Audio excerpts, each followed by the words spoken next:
शंखनाद के साथ।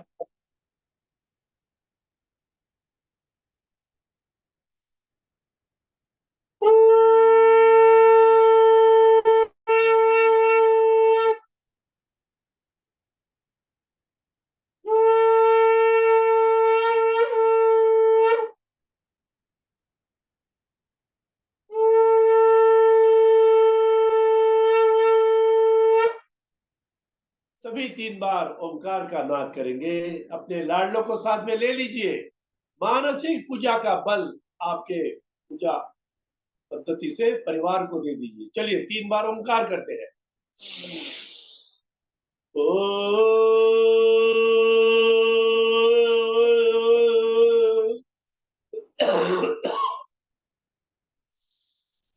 ओ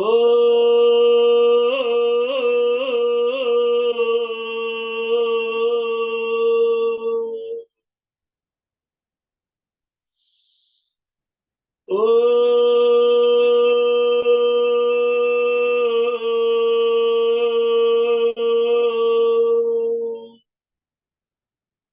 ओम भूर्भुवः स्वः तत्सवितुर्वरेण्यं भर्गो देवस्य धीमहि धियो यो नः प्रचोदयात्।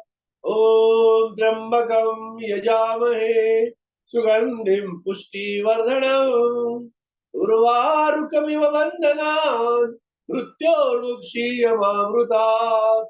ओम सहना भवतु सहनो भुनक्तु सह वीर्यं करवावहे तेजस्विनावधीतमस्तु मा विद्विषावहे।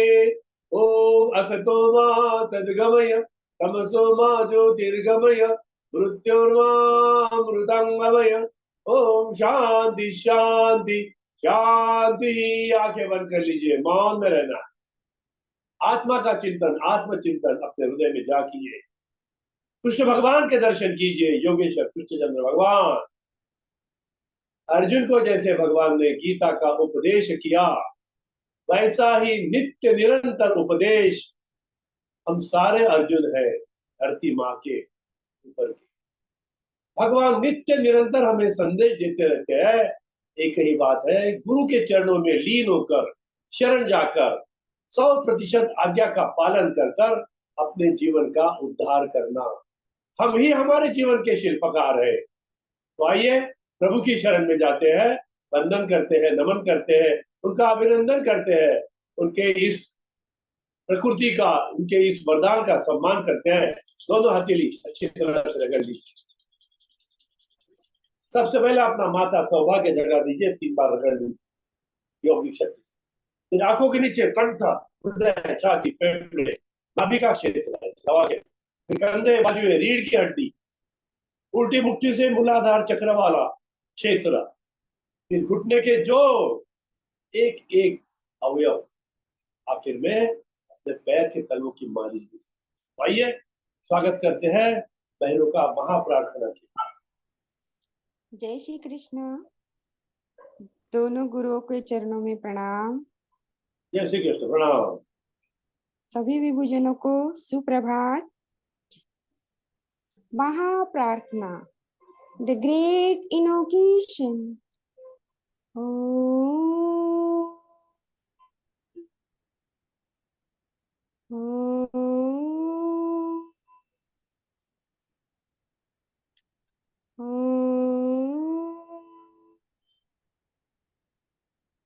प्रभु मानस के ज्योति बिंदु से निकले नव प्रकाश की किरणें, जगमग जगमग कर दे जन जन के मन को। उतरे नव प्रकाश धरती पर, प्रभु के करुणा पूर्ण हृदय के प्रेम भवन से फूटे सहज प्रेम का निर्झर। प्रेम पूर्ण कर दे जन जन के हृदय को, पुनः अवतरित हो महाअवतार धराधाम पर। पूर्ण करने में है ये लोग निरंतर, मानव की छोटी इच्छा का करे मार्गदर्शन। यह सत उद्देश्य प्रभु के शुभ संकल्प केंद्र से निकले सत उद्देश्य साध्य।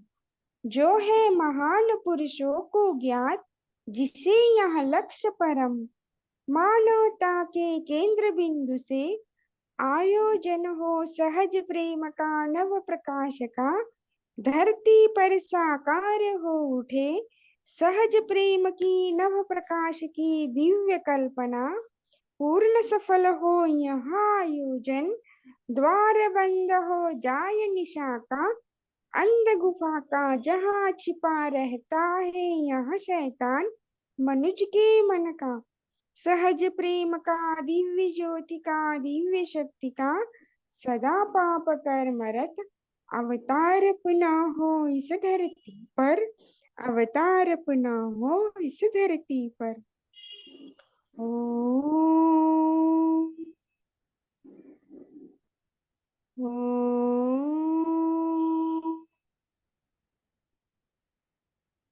ओम। बहुत सुंदर, बहुत अच्छा। ऋतु जी जय का श्री बहुत कृष्ण। धन्यवाद और अभिनंदन करते हैं। और देखिए, एक बात का स्मरण करते हैं फिर एक बार, ये जो हमारा शरीर है ना, हमारा मन है, वहाँ शैतान भी रहता है और भगवान भी रहता है। जब भी शैतानी कृत्य होगा, कर्म होगा, तो अपने इष्ट का, अपने भगवान का, योगेश्वर कृष्ण भगवान का, राम जी का स्मरण करना है और ऐसी स्थिति को पार कर देना है। तो आइए आज के विशेष सत्र में सभी का स्वागत करते हैं। 11वां हमारा आज का विभु योग दिवस है और विश्व योग दिवस कल है, लेकिन फिर भी आज से 3 दिन विशेष उत्सव मनाएंगे। सभी का फिर एक बार मैं स्वागत करता हूँ, धन्यवाद देता हूँ, क्योंकि जो भी विभु योग से जुड़ता है, ऐसा मान के चलिए भगवान ने, ईश्वर ने हम चुना है अच्छे के लिए। और जो योग नहीं करेगा तो रोग आ जाएगा, बीमारी आ जाएगी। जो योग करेगा उसको भगवान का कृपा का प्रसाद नित्य निरंतर मिलता जाएगा। संकटों से पार जाने की शक्ति कौन देता है? तो योग देता है। तो आइए आज हम लगभग आधा घंटा 30 मिनट, 6:30 तक हमारा नित्य का योग करेंगे। उसे हम थोड़ा नाम देंगे ध्यानात्मक योग, ध्यानपूर्वक योग करेंगे। आज हम आसन नहीं करेंगे। और उसके बाद में 6:30 बजे लगभग हमारे आज के विशेष अतिथि है, परम श्रद्धेय, हमारे पुत्र समान है, क्योंकि सारे हम श्रेष्ठ विभु योगी है और गायत्री के बहुत अच्छे अनुष्ठान जिन पर श्री राम शर्मा आचार्य जी गुरुदेव की कृपा हुई है, ऐसे ही साधक, योग साधक हमारे बीच आएंगे और हमें अच्छा मार्गदर्शन करेंगे, आध्यात्मिक ज्ञान का दर्शन करवाएंगे। तो 7:10 तक, 6:30 से 7:10 तक उनका उद्बोधन होगा। उसके बाद में रानी दीदी 5 मिनट, 5-10 मिनट उस पर अभिप्राय व्यक्त करेगी और बाद में आप सभी उस पर हम सहभागी हो जाएंगे चर्चा के लिए। तो आध्यात्मिक जागरण की ये पवित्र वेला में आगे बढ़ते हैं। सबसे पहले भस्त्रिका प्राणायाम। भस्त्रिका प्राणायाम, राइट को बंद करना है, लेफ्ट से लेना, लेना छोड़ना। एक एक क्षण का हमें उपयोग करना है आज। लगभग आधा मिनट में, मतलब 30 मिनट में 1 मिनट में 60 सेकंड होते हैं। लगभग 1800 बार हमारी क्रिया होने वाली है। उसमें दिल से जुड़ जाइए, करते रहेंगे। एक न दूर से कम 50 बार। आनंदो हम परमानंदम, बीते 24 घंटे में जो आनंद के क्षण मिले हैं आपके जीवन में, बस भगवान का प्रसाद समझिए। दुख कष्ट क्लेश जरूर आया होगा, तो ये मानकर चलिए कि वो भी पार हो जाएंगे, क्योंकि वो हमारी परीक्षा होती है। राइट को बंद करना है, लेफ्ट से 50 बार।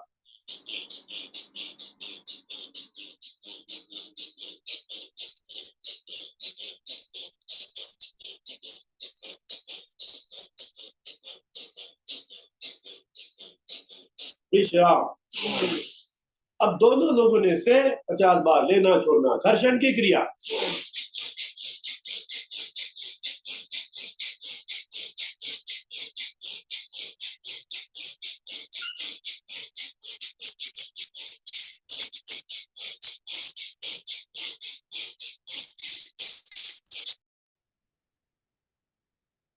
आंखें बंद, मन साज। एक एक क्रिया 100% साक्षी भाव में करना।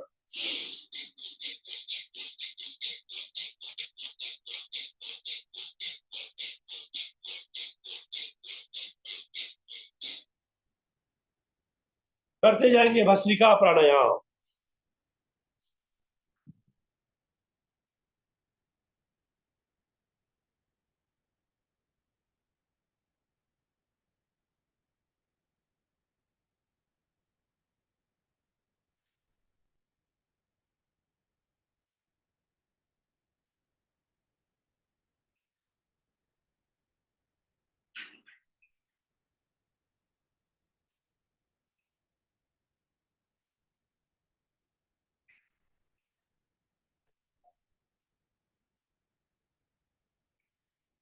करते जाएंगे भस्त्रिका प्राणायाम। आंखें बंद, मन सहज। अब ध्यानात्मक भस्त्रिका करना है। देखिए, ध्यानात्मक भस्त्रिका 1 मिनट की क्रिया है। नाभि पर लक्ष्य केंद्रित करना है, सहस्त्रार तक सांसों पर ले जाइए। धीरे धीरे लंबी और गहरी सांसों की व्याख्या क्या है, डेफिनेशन? धीरे धीरे लंबी और गहरी, नाभि से सहस्त्रार तक और फिर सहस्त्रार से नाभि तक वापस आएंगे। साक्षी भाव में जीवन जीने का प्रयास, हर क्रिया सोच समझकर करना है और इसके लिए उस महान मंत्र का सहारा लेना है। महान मंत्र का सहारा कौन सा मंत्र? ओम नमो। आपको बोलना नहीं है, खाली याद करना है, स्मरण करना है। आंखें बंद रखिए।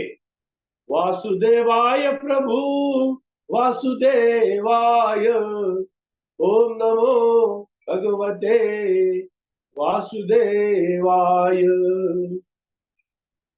प्रेम देवाय प्रभु प्रेम देवाय, ओम नमो भगवते वासुदेवाय। जैसे वाहन से सफर करते हैं, वैसे ही मंत्रोच्चार के स्मरण से, उच्चार से हम हमारे गंतव्य तक, मतलब प्रभु की प्राप्ति। प्रभु की प्राप्ति क्या है? आनंद है, परम आनंद। दुखों से पार जाने की शक्ति मिलती है, मनोबल बढ़ जाता है योग से। इसलिए योग को नहीं छोड़ना।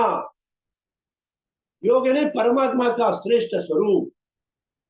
आइए विश्राम, रुक जाते हैं, हथेली रगड़ लेते हैं। ऐसी भी रगड़ लीजिए, ऐसी भी रगड़ लीजिए और चेहरे भर के ऊपर से ऐसे। हाइपोथैलेमस ग्रंथि अच्छी होती है। चलिए अग्निसार की क्रिया 30 की गिनती के साथ 3 बार करेंगे। चलिए, लीजिए लंबी गहरी सांस। सांस को बाहर छोड़कर बाहर रोक देंगे और पेट हिलाएंगे।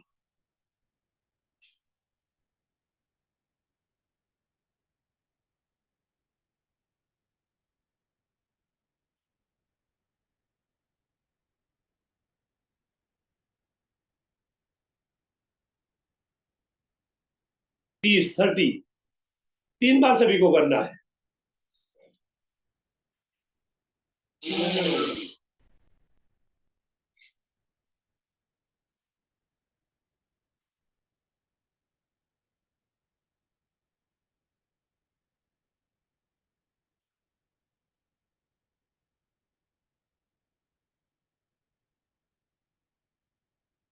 रीतू जी से रिक्वेस्ट है या सोनल जी से, जो भी हमारे आज सपोर्टिंग इसमें है, रोल में है, कि डॉक्टर वानी जी को, अश्विनी कुमार गावंडे जी को थोड़ा उनको अनम्यूट ये कर देना, कोर्स कर देना आज, क्योंकि आगे आना है 6:30 के बाद में। उनका मार्गदर्शन लेना अंकुर जी का, तो सारे एक्टिव रहेंगे, एक्टिव मोड में रहेंगे।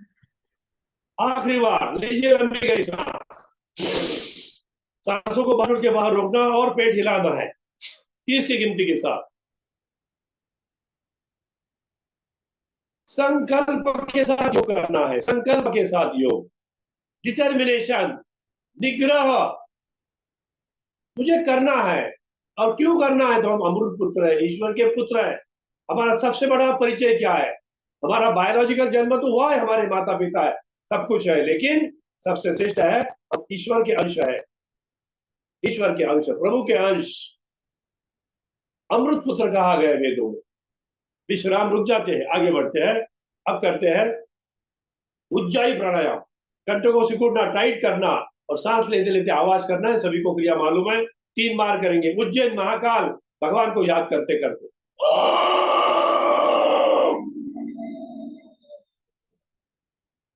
राइट को बंद करना, लेफ्ट से छोड़ना। लगभग 5 सेकंड 10 सेकंड लगने चाहिए, छोड़ने भी जल्दी नहीं।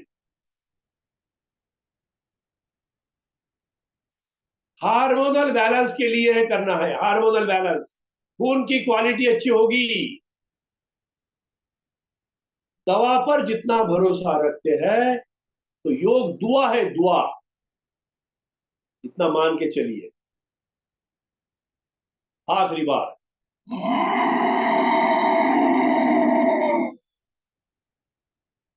राइट को बंद करना है, लेफ्ट से छोड़ना है। और एक और संकल्प कीजिए आज, आज का विशेष सत्र है 11वां दिन। आप भी शिक्षक बनिए, सिखाइए, कोई कठिन बात नहीं है। इतने दिन गुरुओं के साथ है तो पतंजलि जी की कृपा हम सब पर बनी हुई है। योग सिखाइए, अपने काम 23 घंटे कीजिए, लेकिन 1 घंटा पहले योग में दीजिए। चलिए आगे बढ़ते हैं। अग्निसार के क्रिया। लंबी गहरी सांस लेते हैं, सांसों को बाहर छोड़कर बाहर रोक देते हैं, बाह्य कुंभक। अपनी हथेली से पेट को दबा लेते हैं, आंखें बंद मन सहज। मूलाधार शक्ति का भंडार है, सारी शक्तियां चक्रों का भेदन करते करते सहस्रार तक पहुंच जाती है, ऊर्जा का निर्माण होता है। महिषासुर मर्दिनी का गुण हमारे भीतर आ जाता है, शैतान का पतन हो जाता है, सेल्फ कंट्रोल आ जाता है। क्या नहीं होता योग से? इनफिनिट लाभ, अमर्यादित लाभ, अनंत कोटि लाभ। सभी को 3 बार करना है। आखिरी बार।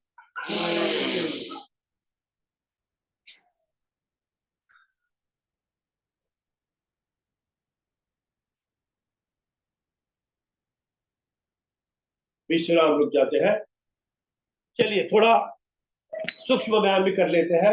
हर क्रिया थोड़ा शॉर्ट करेंगे, लेकिन पूर्ण आनंद के साथ। चलिए पैर को लंबा कर लीजिए, उंगलियां 10 बार। 1 2 3 4 5 6 7 8 9 10। पंजा ऊपर नीचे।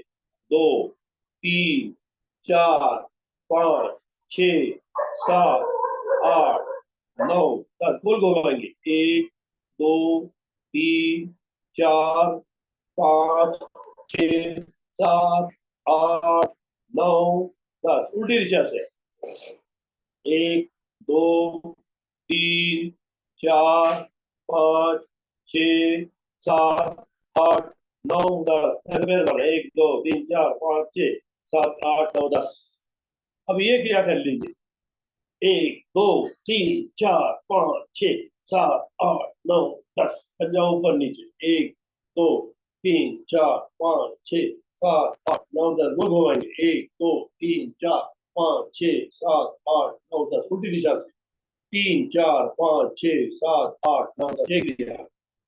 1 2 3 4 5। दूसरा पैर इधर हमारा हार्ट है, लेफ्ट साइड में, तो घुटना हार्ट को टच करे ऐसा। 1 2 3 4 5 6 7 8 9 10। हार्ट भी टनाटन हो जाएगा। पंजा ऊपर नीचे। 3 4 5 6 7 8 9 10। गोल घुमाएंगे।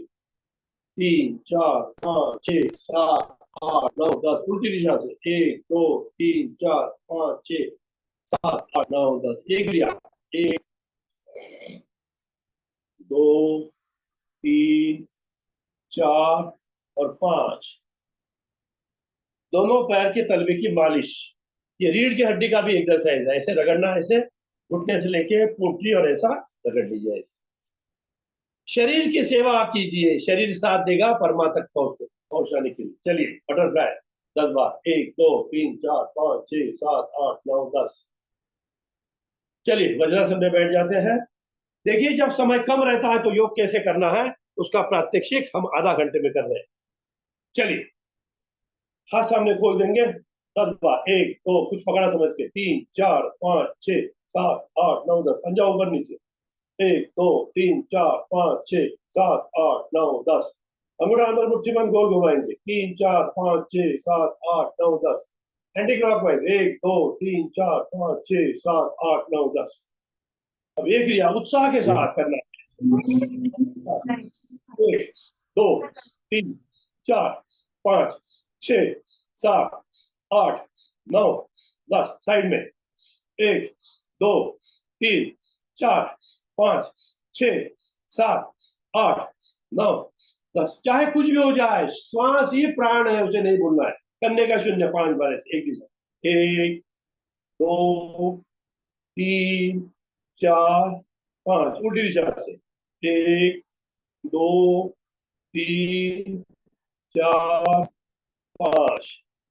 अपनी मंगिरी पकड़ना। चलिए पहले बैठे बैठे ताड़ासन खींच लीजिए ऊपर हाथ, सांसों के साथ। 1 2 3 4 5।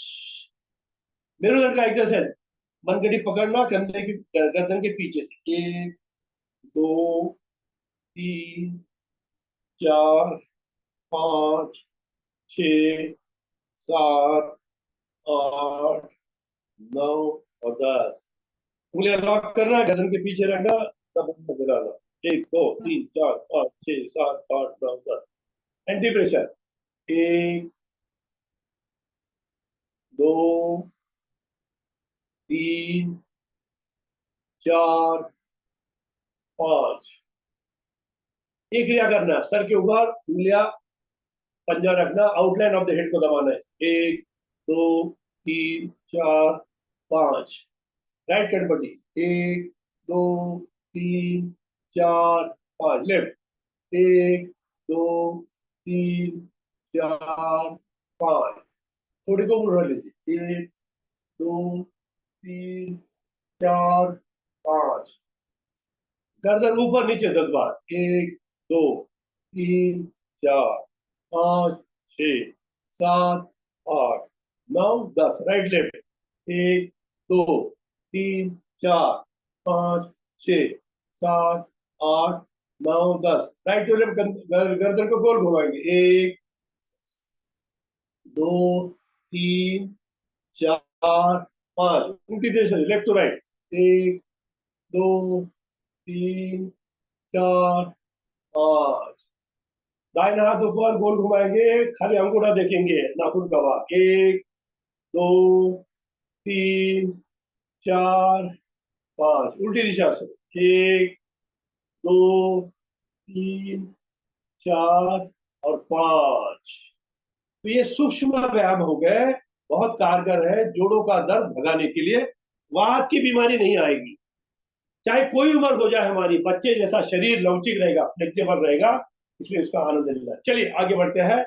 अब हम करेंगे कपालभाति, आत्मशोधन, आत्मचिंतन के लिए, आत्म जागरण के लिए मैं कौन, उसका परिचय। तो आइए 5 मिनट में हम ये क्रिया को पूर्ण करेंगे। सभी कपालभाति करेंगे, सांसों को बाहर छोड़ना है। मूलाधार का दर्शन करते हैं, कोई आंखें खोलेगा नहीं, बंद आंखों से करना है। शंखनाद और मंत्रोच्चार के वातावरण में कपालभाति का आनंद लेंगे। करते जाएंगे कपालभाति। मूलाधार चक्र में देखना है, वहां गणपति बापा के दर्शन करना है। मूलाधाराय स्थितोसि नित्यम।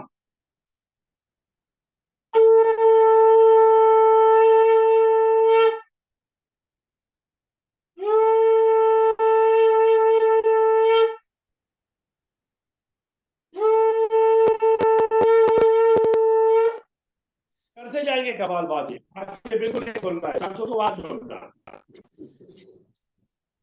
मूलाधार चक्र, यहाँ का रंग है कि लाल रंग है, लाल रंग के वातावरण का अनुभव करना। और यहाँ का गुण है विवेक, इस गुण को हमें धारण करना पड़ेगा, विवेक।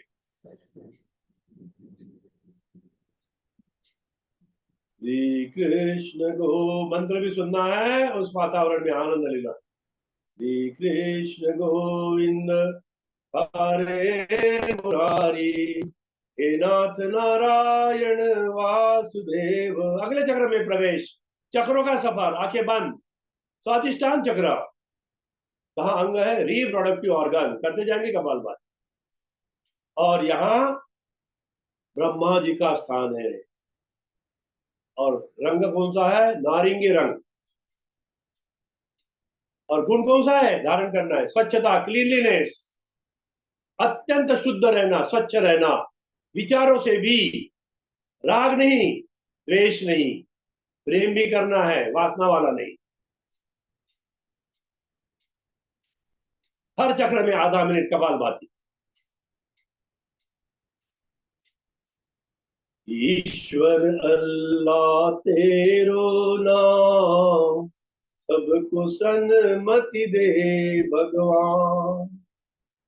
हमेशा अच्छे भाव रखना है। तीसरे चक्र में प्रवेश करते हैं, जिसका नाम है मणिपुर चक्र, नाभि चक्र। सांसों को बाहर छोड़ना। और नाभि में नारायण बसते हैं, नारायण नारायण।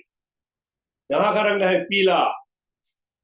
पीतांबरी वस्त्र धारण करके विष्णु भगवान, नारायण भगवान क्षीरसागर में विश्राम कर रहे हैं। माँ लक्ष्मी उनकी सेवा कर रही है। यहाँ का गुण है सात्विक आहार, पोषण। माँ जैसे गर्भ में बच्चे का पोषण करती है, उसी प्रकार हमें केयर करनी पड़ेगी। और अन्न का दान कीजिए, गरीबों को अन्न खिलाइए, प्रसाद बांटिए।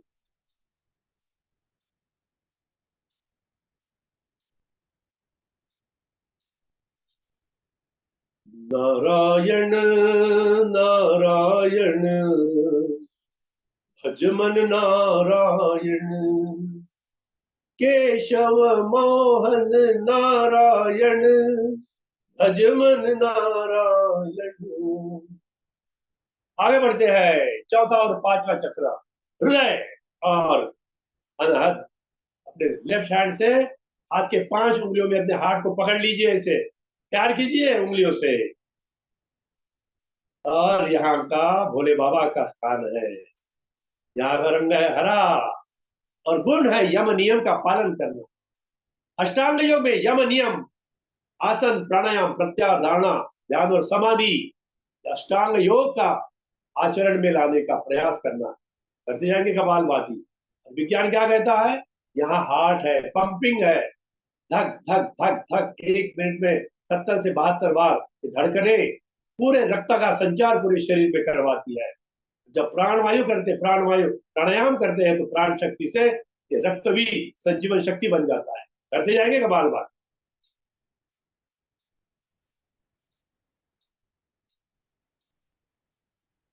श्रीमन नारायण मंत्र भी सुनना, वातावरण में आनंद लेना।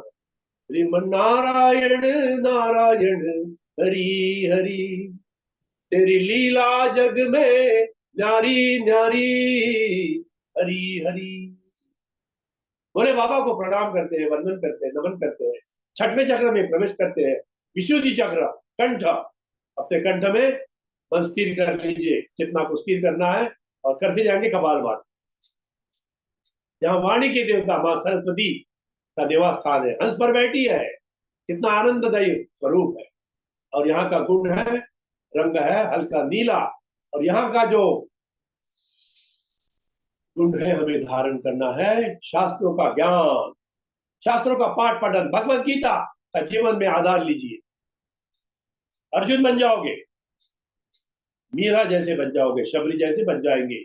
शास्त्र ही, वेदों का वेद ही हमें जीवन के संवाद के लिए आगे बढ़ाते। चलिए अगले चक्र में, आज्ञा चक्र में, तो भूमि के बीच में जहाँ टीका लगाते वहां मन को टिका दीजिए। सूर्य नारायण भगवान का भी स्थान है, गुरु और गुरुओं का भी स्थान है। यहाँ का गुण है आज्ञा का पालन करना। रंग है नीला, आज्ञा का पालन करना है। गुरु के आज्ञा का जो पालन करता नहीं, सबसे बड़ा अपराध है। और जो गुरु के पालन करते हैं 100%, तो हम अंकुर मेहता जैसे साधक कैसे बन जाते हैं? माँ गायत्री के साधक बन जाते हैं। गुरु की कृपा कैसी प्राप्त होती है? वैसे हमारे बीच में ऐसे कई साधक हैं जो गुरु की आज्ञा का पालन करते हैं, उनका परम आध्यात्मिक ज्ञान बढ़ जाता है। मैं नाम नहीं लूंगा, लेकिन से पूरे हमारे विभु योग साधक है जो जुड़े हैं 1100 दिनों से। प्रभु की कृपा हो जाती है, गुरु की कृपा सर्वश्रेष्ठ होती है, गुरु की कृपा। चलिए अगले चक्र में प्रवेश करते हैं। सहस्त्रार चक्र, चक्रों का अंतिम पड़ाव। मूलाधार की सारी शक्ति हमारे सहस्त्रार में पहुंच चुकी है। यहाँ माँ गायत्री 1000 पंखे वाले कमल में भक्तों की राह देखती है, बेटी की राह देखती है। यहाँ का रंग है जामुनी कलर और गोल्डन कलर भी। सोने से तो बहुत प्यार करते हैं, लेकिन सोने जैसे शरीर से प्यार कीजिए, हर दिन योग कीजिए, करते जाएंगे कपालभाति। एक क्षण में पूरा परिवर्तन पूरे शरीर में आ जाता है। गोस्वामी तुलसीदास जी, पत्नी का एक वाक्य, मेरे शरीर से कितना प्यार करते हो, उस परमात्मा से प्यार कीजिए तो बेड़ा पार हो जाएगा। गोस्वामी तुलसीदास बन गए। रामचरितमानस का निर्माण हुआ है, तो यहाँ पे ब्रेन है, दिमाग है, हमारी धारणा शक्ति भी यहीं पे है, और कंट्रोल, जागृति, कंट्रोल, सेल्फ कंट्रोल यहीं से आता है। कपालभाति करिए। तो आइए वापस मूलाधार चक्र में स्थित होते हो जाते हैं। फिर ये ऐसा चक्रों का भ्रमण शुरू होता है, ऊर्जा का निर्माण होते रहता है। हथेली थोड़ी रगड़ लेते हैं नाखून के ऊपर, नाखून में रगड़ लेंगे। थोड़ा हम 5 मिनट और क्रिया पूरी कर लेते हैं, फिर अंकुर मेहता जी को निमंत्रित करते हैं। कैसे वो हमारे साथ जुड़े होंगे या मेरे हमारे अश्विनी कुमार गावड़ी जी से भी प्रार्थना करूंगा उनको आप करके हमारे मतलब ऑनलाइन से जुड़वा दीजिए। चलिए अब करते हैं अनुलोम विलोम प्राणायाम। राइट को बंद करते हैं, लेफ्ट से लेते हैं, धीरे धीरे लंबी गहरी सांस। लगातार 3 मिनट की एक क्रिया करेंगे, आपके कोई खुलेगा नहीं है। क्रिया कैसी करना है सभी को पता है। लंबी गहरी सांसों के साथ लेना है। 72,72,000 72,72,10,210 नाड़ी अनगिनत संख्या में इस शरीर की रचना है, अद्भुत। और गोरक्षनाथ को कहते हैं 72 लाख नाड़ियों वाला एक शरीर, इसका पोषण करना है समझ के अनुलोम विलोम के माध्यम से। चले करते रहेंगे।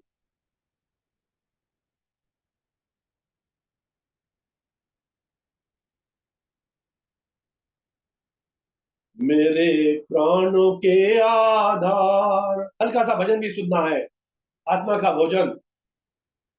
हरिया और अनुलोम विलोम करते रहेंगे। हरिया जाओ एक बार,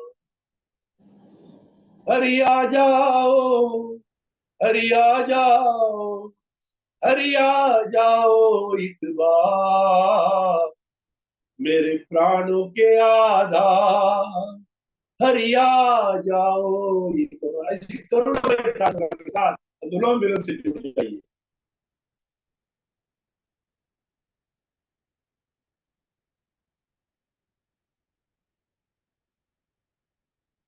आएंगे आएंगे घर आएंगे, मेरे झोपड़ी के, मेरे झोपड़ी में आज श्री राम आएंगे आएंगे आएंगे। इस भाव के साथ भगवान की आराधना उपासना।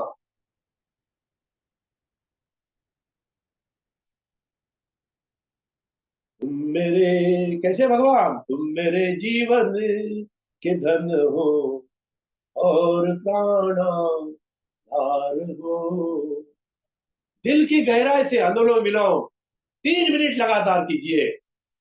अभी जागृति, अभी साक्षात्कार। चमत्कार नहीं बोलूंगा मैं, जो साक्षात्कार है।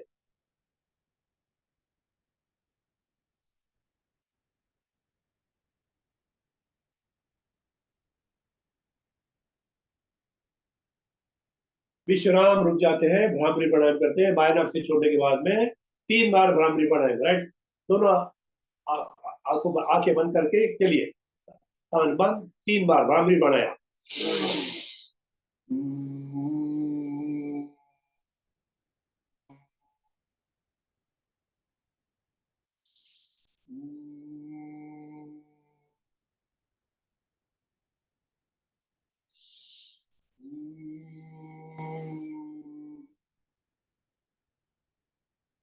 उद्गीत प्राणायाम, ओंकार करेंगे 5 बार।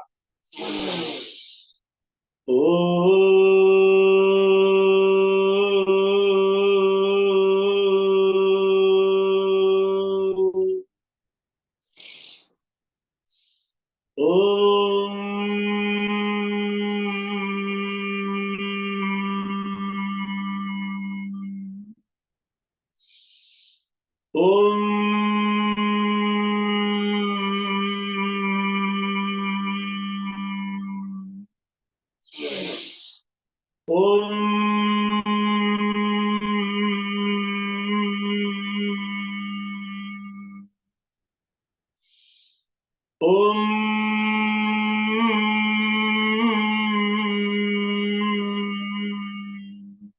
विश्राम, प्राणों का ध्यान। प्राणों का ध्यान, आंखें बंद, मन सच। और नाक के अग्रभाग में जहां से ये प्राण वायु प्राण शक्ति प्रवेश करती है, उस चेतना की जगह पर मन को टिका दीजिए। सोचिए कैसे प्राण शक्ति प्रवेश करती है, फेफड़े में जाती है, हृदय में रक्त में मिलती है, पूरे शरीर का पोषण। अद्भुत शरीर, 33 खरब सेल का बना शरीर। परम श्रद्धेय रामदेव बाबा कहते हैं, विज्ञान भी पूरे तरह शरीर को नहीं समझा है, लेकिन हमारे संत ऋषि मुनियों ने शरीर के बारे में जो पतंजलि के माध्यम से हमें जानकारी मिली है, कितना अद्भुत शरीर है। सबसे बड़े भगवान की भेंट है हमें, मनुष्य जन्म मिला है और नर से नारायण बनना है।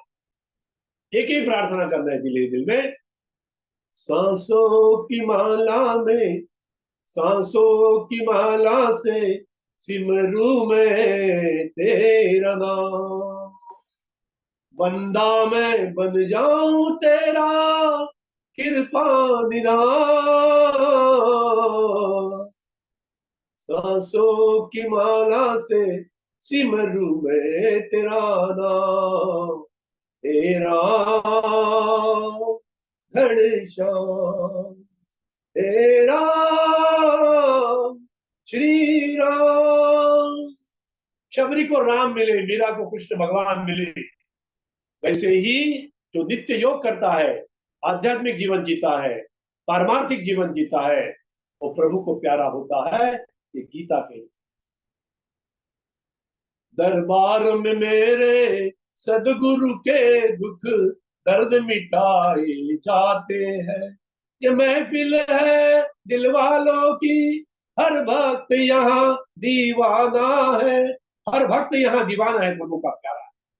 तो आइए इसी के साथ भगवान का लाख लाख शुक्रिया अदा करते हैं, एक ही प्रार्थना करते हैं, भगवान आप हमें दास बना दीजिए, आप हमें सेवक बना दीजिए, आप हमें नित्य प्रेरित कर दीजिए, आप हमें सुदामा की तरह, सुदामा पर जो आपने जो प्रेम की बरसात की थी, बस वही बरसात हम पर कीजिए। इसी भाव के साथ आज हमारे योग सत्रों का जो पहला टप्पा है, पहला फेज है, जहां हम विराम लेते हैं, दोनों हथेलियां रगड़ लेते हैं, ऊर्जा का निर्माण शरीर को वापस मिल जाता है। तो आइए, आज का हमारा विशेष दिवस है और मैं चाहूंगा हमारे मतलब अश्विनी कुमार गावंडी जी से कि आज के हमारे जो मेहमान हैं अंकुर मेहता जी, उनका थोड़ा परिचय कर दीजिए और उनको जोड़ दीजिए। और सारे विभू परिवार से प्रार्थना करता हूँ, उनका जो उद्बोधन है विश्व योग दिवस के माध्यम से, तो हम उसका मार्गदर्शन सुनेंगे और जीवन को अच्छा करने की कोशिश करेंगे। हाँ जी, उनको अनम्यूट कर दीजिए ना। डॉक्टर जी अरविंद पिताजी। माने जी को, अश्विनी कुमार गावंडी जी को और अंकुर मेधा जी को अगर जुड़े हैं तो अनम्यूट कर दीजिए। जी को होस्ट बना दिया गुरुवर। हाँ जी, जी बहुत बहुत धन्यवाद दीदी। सभी को प्रणाम। आ, मैं और अस्मिता आज एक साथ यहाँ पे बैठे हैं। मेरे मोबाइल में कुछ दिक्कत आ गई नेटवर्क में, तो अस्मिता के मोबाइल से ही मैं बात कर रहा हूँ। कोई बात नहीं। सबसे पहले तो विभू योग परिवार, विभू योग परिवार जो योग साधकों का परिवार है, उनको बहुत बहुत शुभकामनाएं कि आज हमारा 1100वीं कक्षा ऑनलाइन कक्षा संपन्न हुई है, बहुत सफल तरीके से संपन्न हुई है। और अभी ज्यादा समय नहीं लेता हूँ।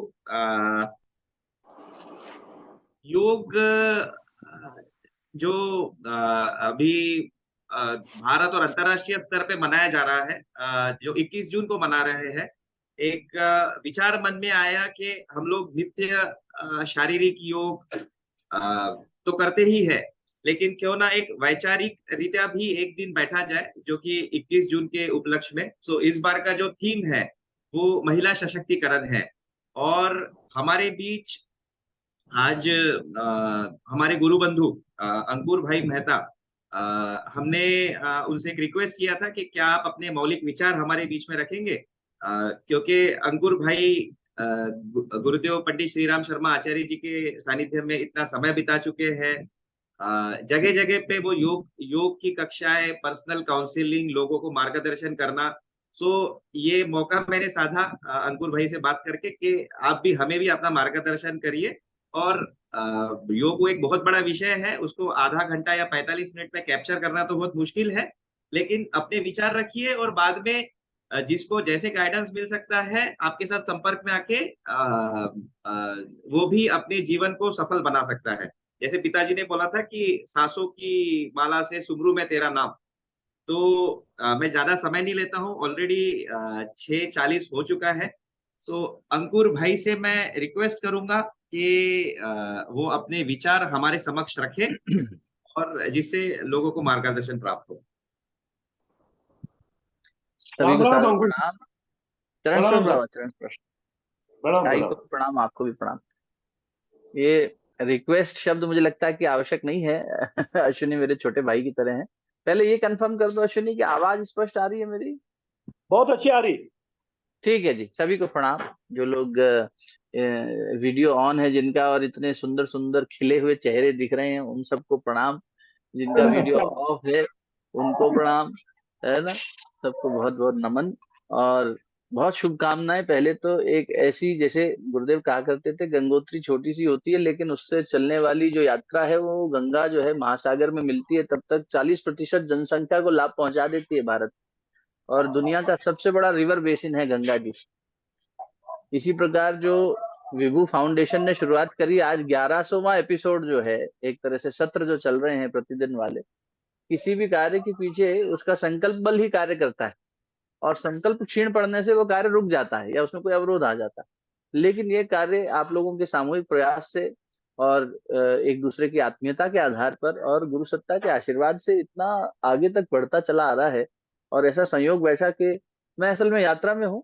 नहीं तो पहले हम लोग बैठने वाले थे, एक आध दिन बाद ये तय हो रहा था कि 21 तारीख को ही बैठेंगे। लेकिन फिर यात्रा के चलते हुआ कि 21 की जगह 20 कर लेते हैं, और गुरुवार भी है। और फिर संयोग बताया बाबा ने कि ये तो हमारा 1100वां एपिसोड होगा, ये तो और अच्छा हो जाएगा। तो ईश्वरीय संयोग ऐसे ही बनते हैं। और आप लोगों का निरंतरता जब होती है, संघ में एक साथ जुड़ के जब कार्य होता है, तो एक दूसरे से उत्साह बनता है। शुरू करने वाला जो सूत्रधार है उसको और बल मिलता है उससे, और फिर सब मिलते मिलते ना, एक सूत्रधार नहीं रहता, फिर सभी में वो सूत्र पिरो दिया जाता है, सभी सूत्रधार बन जाते। तो जो शक्ति, जो दिव्य सत्ता, जो सूक्ष्म सत्ता हमारे बीच बैठकर कार्य कर रही है, जिसे हम गुरु कहते हैं, उसको नमन कर लेते हैं। मैं आप लोगों की आज्ञा लेकर यहाँ से गुरु मंत्र कहूंगा। आप लोग निवेदन है कि गुरु मंत्र को सुनते हुए भाव करें कि गुरु सत्ता जो हमारे अंतर मन में, हमारी अंतरात्मा में स्थापित है, उनका संरक्षण, उनका पोषण हमेशा हमें नित्य प्राप्त है। और उसके साथ हम एक बार और जुड़कर उनको नमन कर लें। और उस यही प्रार्थना कि लोक हित हेतु, परमार्थ कार्य हेतु हम आपसे बार बार जुड़ना चाहेंगे। यदि स्वार्थ के लिए मांगे तो भले मत दीजिएगा। गुरुदेव कहा करते थे गायत्री माता के सामने बैठ के बेटा यही कहना, यदि स्वार्थ हेतु मांगे मां दुत्कार भले देना। भले आप हमें दुत्कार के भगा देना, ए नालायक अपने लिए मांगने आया। और वो दुत्कार स्वामी विवेकानंद ने खाई थी अपने गुरु ठाकुर रामकृष्ण परमहंस से। अगर वो वही नरेंद्र था जिसको पहली बार देखे तो नारायण कह के उन्होंने संबोधन किया, और उनको अपने हाथ से संदेश खिला रहे हैं, और मेरा नारायण तू कब से मैं तेरी प्रतीक्षा कर रहा हूँ, तू कहाँ रह गया था, ऐसा संबोधन किया। और जब ये पता लगा कि विवेकानंद के मन में ये भाव उठा है कि वो अपनी मुक्ति की सोच रहा है, नरेंद्र तू मुझे शक्ल मत दिखाना अगर तेरे अंदर ये भाव है, तू स्वार्थी होकर सोच रहा है, अपने बारे में सोच रहा है, तो दुत्कार दिया था उन्होंने। तो इसलिए एक प्रज्ञा गीत में गुरुदेव कहते हैं, यदि स्वार्थ हेतु मांगे मां दुत्कार भले देना, जनहित हम याचक हैं हम मां, तो दुलार हमें देना। अगर हम जनहित के लिए कुछ करें, जब यज्ञ करते हैं तो अंत में भगवान को विदाई देते हैं, तो उसमें कहते हैं पुनरागमनाय च यान्तु देव गणा सर्वे पूजा मादाय माम की इष्ट काम समृद्ध्यर्थम पुनरागमनाय। यदि मैं ईश्वरीय कार्य के लिए आपको बुलाऊं तो फिर आइएगा, लेकिन अपने लिए स्वार्थ के लिए बुलाऊं, अरे हमारे स्वार्थ के लिए भगवान सारा काम छोड़ के हमारे पास आ जाए, नहीं नहीं नहीं नहीं, ऐसा नहीं होना चाहिए। आप लोग जिस पारमार्थिक भाव से कार्य कर रहे हैं और उसके पीछे जो गुरु सत्ता, जो भगवान की सत्ता कार्य कर रही है, देखिए कल कितना फिर पूर्णिमा भी आ रही है, संत कबीर की जयंती है। और कबीरदास जी तो अपने आप में सदुक्कड़ी, उनकी उलट बासी अपने आप में ताकत रखती है इतनी। तो आइए ऐसे संतों की भूमि को, योग की जन्मदात्री भूमि को, इस सनातन संस्कृति को प्रणाम करते हुए उन गुरु सत्ताओं को प्रणाम। गुरु कोई व्यक्ति तो है नहीं, समस्त ऋषि सत्ताएं जिनके तप से ये दीप्यमान हो रहा है और इतना जागरण हो रहा है सर्वत्र। और हम जैसे छोटे छोटे कंकर के समान लोगों से भगवान शंकर का कार्य करा रहे हैं, सृजन का, कल्याण का कार्य, ये शंकर का कार्य। जो कंकर को शंकर बना दे, उस गुरु सत्ता को प्रणाम कर लेते हैं। शरीर स्थिर कर लीजिए, नेत्र को मलता से बंद, कमर सीधी करके सिर्फ मंत्र को सुनिएगा। सुनते हुए भाव करिएगा कि गुरु आपके चारों ओर एक सुरक्षा कवच बनाकर, जैसे माँ के गर्भ में शिशु को बिल्कुल निश्चिंत होकर रहने पड़ता है, बस और कुछ करना ही नहीं, समर्पण भाव से वही पोषण कर देती है, वही जागरण कर देती है, वही दिशा दे देती है, वही विकास कर देती है। ऐसे वो गुरु हमारा निरंतर पोषण कर रहे हैं। हम उनकी नाल से जुड़े हैं, जैसे बच्चा पेट में अपनी माँ से जुड़ा होता है एक नाल से हृदय से हृदय भाव संवेदनाओं की एक नाल है जिससे हम जुड़े। ओम गुरुर्ब्रह्मा गुरुर्विष्णु गुरुरेव महेश्वरः गुरु साक्षात् परब्रह्म तस्मै श्री गुरुवे नमः। अज्ञानतिमिरान्धस्य ज्ञानाञ्जनशलाकया चक्षुरुन्मीलितं येन तस्मै श्री गुरुवे नमः। अखंडानंद बोधाय शिष्य संतापहारिणे सच्चिदानंद रूपाय तस्मै श्री गुरुवे नमः। ध्यान मूलम गुरुर्मूर्तिम पूजा मूलम गुरुपदम मंत्र मूलम गुरुर्वाक्यम मोक्ष मूलम गुरु कृपा मोक्ष मूलम गुरु कृपा। ओम विश्वानि देव सवितर दुरितानि परासुव यद्भद्रम तन्न आसुव। ओम शांति शांति शांति। दोनों हथेलियों को आपस में मलिए। प्राप्त हुई ऊर्जा को अपने मुखमंडल पर स्पर्श कराइए, अपने हृदय स्थान अनाहत चक्र पे और नाभि कमल मणिपुर चक्र पे स्पर्श कराइए। स्थूल सूक्ष्म और कारण तीन शक्तियों का, तीन शरीरों का ये तीन केंद्र सहज अवस्था में आ जाए। नेत्र खोल लें। सभी को बहुत बहुत प्रणाम, आभार और बहुत बहुत धन्यवाद आपको। और ये रिक्वेस्ट नहीं, जो अश्विनी कह रहा था रिक्वेस्ट करता हूँ, हमने रिक्वेस्ट करी और भैया आ गए, ये हमारा सौभाग्य होता है जब बाबा का हमारे को आज्ञा आ जाती है कि आप फ्री हो तो आ जाओ। तो फिर हम गवांडे बाबू की बात मान के, अरे बिल्कुल आपने कहा है तो करना है, वैसी वाली भाव है। आप सभी को नमन। हम लोग जो विषय इस बार भारतीय सरकार ने भी चुना है उसी को आधार बनाकर बात करना चाह रहे थे कि महिला सशक्तिकरण की बात जब आ रही है या नारी सशक्तिकरण की बात जब आ रही है, तो बोलचाल में हम महिला और नारी शब्द प्रयोग करते हैं, पर मूल शब्द संस्कृत में स्त्री है, पुरुष और स्त्री। और स्त्री जो है वो धातु से, जिस धातु से बना है वो स्तय धातु कहलाती है। स्तय धातु का अर्थ ये बनाया गया हमारे ऋषियों द्वारा कि जो लज्जा से सिकुड़ जाए उसे स्त्री कहते हैं, यानी लज्जा उसका गहना है। पंचशील द्रौपदी के इतनी महान थी कि अग्नि से पैदा हुई और 3 वर मांगे गए थे जब चीर हरण हुआ था। तो आप देखिए शील किसे कहते हैं, यानी संयम किसे कहते हैं। विशीलता का मतलब हो गया धैर्यशीलता, विवेकशीलता, है ना। ये शील है मनुष्य के। विवेकशील कितना है, धैर्यशील कितना है। तो चीरहरण के बाद में द्रौपदी को उसने कहा, धृतराष्ट्र ने, राजा होने के नाते तुम 3 वर मांग लो। तो उन्होंने पहला मांगा कि मेरे पतियों को दास भाव से मुक्त किया जाए, ये दासत्व में है भी, इससे मुक्त करो। ठीक है। दूसरा बोले मेरे पतियों के शस्त्र वापस लौटाओ। ठीक है, 5 पतियों के शस्त्र लौटा दिए जाए। बोले तीसरा मांग ले बेटी। बोले इतने में तो अब तीसरे की आवश्यकता नहीं पड़ेगी। अगर मेरे पति किसी के दास नहीं है और उनके पास उनके शस्त्र हैं, मैं सुरक्षित हूं। तीसरा मांगा ही नहीं। संत जन कहते हैं ये द्रौपदी थी जिसने तीसरा वर ही नहीं मांगा। अरे आपसे क्या वर मांगे हम, है? ये नारी की शक्ति है, उसका मैं आपको निवेदन कर रहा हूँ। नारी की शक्ति क्या है, स्त्री की शक्ति क्या है, उसके गुरुदेव कहते थे नारी जागरण नहीं बेटा, नारित्व का जागरण करना है। नारी का सशक्तिकरण नहीं, नारित्व का सशक्तिकरण करना है। ये क्या बात हुई कि नारित्व क्या है वो समझना पड़ेगा और फिर उसे सशक्त कैसे बनाएंगे ये सोचना पड़ेगा। तो बाह्य तौर पर तो जब हम विमेन एम्पावरमेंट की बात करते हैं तो भारतीय समाज की दृष्टि से देखते हैं कि ये पुरुष प्रधान हो गया पीछे कुछ समय से, और नारी को जो है आगे बढ़ने का अवसर नहीं मिला, तो उनको नौकरी मिले, उनको पद प्रतिष्ठा मिले, वो आय की दृष्टि से घर चलाने में सहयोगिनी का रोल प्ले करें, अपने पैरों पे खड़े हों। ये सब बातें बाहर देखने में सुंदर लगती हैं, अच्छी लगती हैं कि हमारे यहाँ इतना सब है। लेकिन अगर आप मूल में देखें तो इसके पीछे एक विकृत विचारधारा है। विकृत विचारधारा का असर ये है कि आज हम पति पत्नी दोनों नौकरी कर रहे हैं, पैसा कमा रहे हैं, साथ नहीं दे रहे हैं, बच्चे को समय नहीं दे पा रहे हैं, सास ससुर माता पिता को समय नहीं दे पा रहे हैं।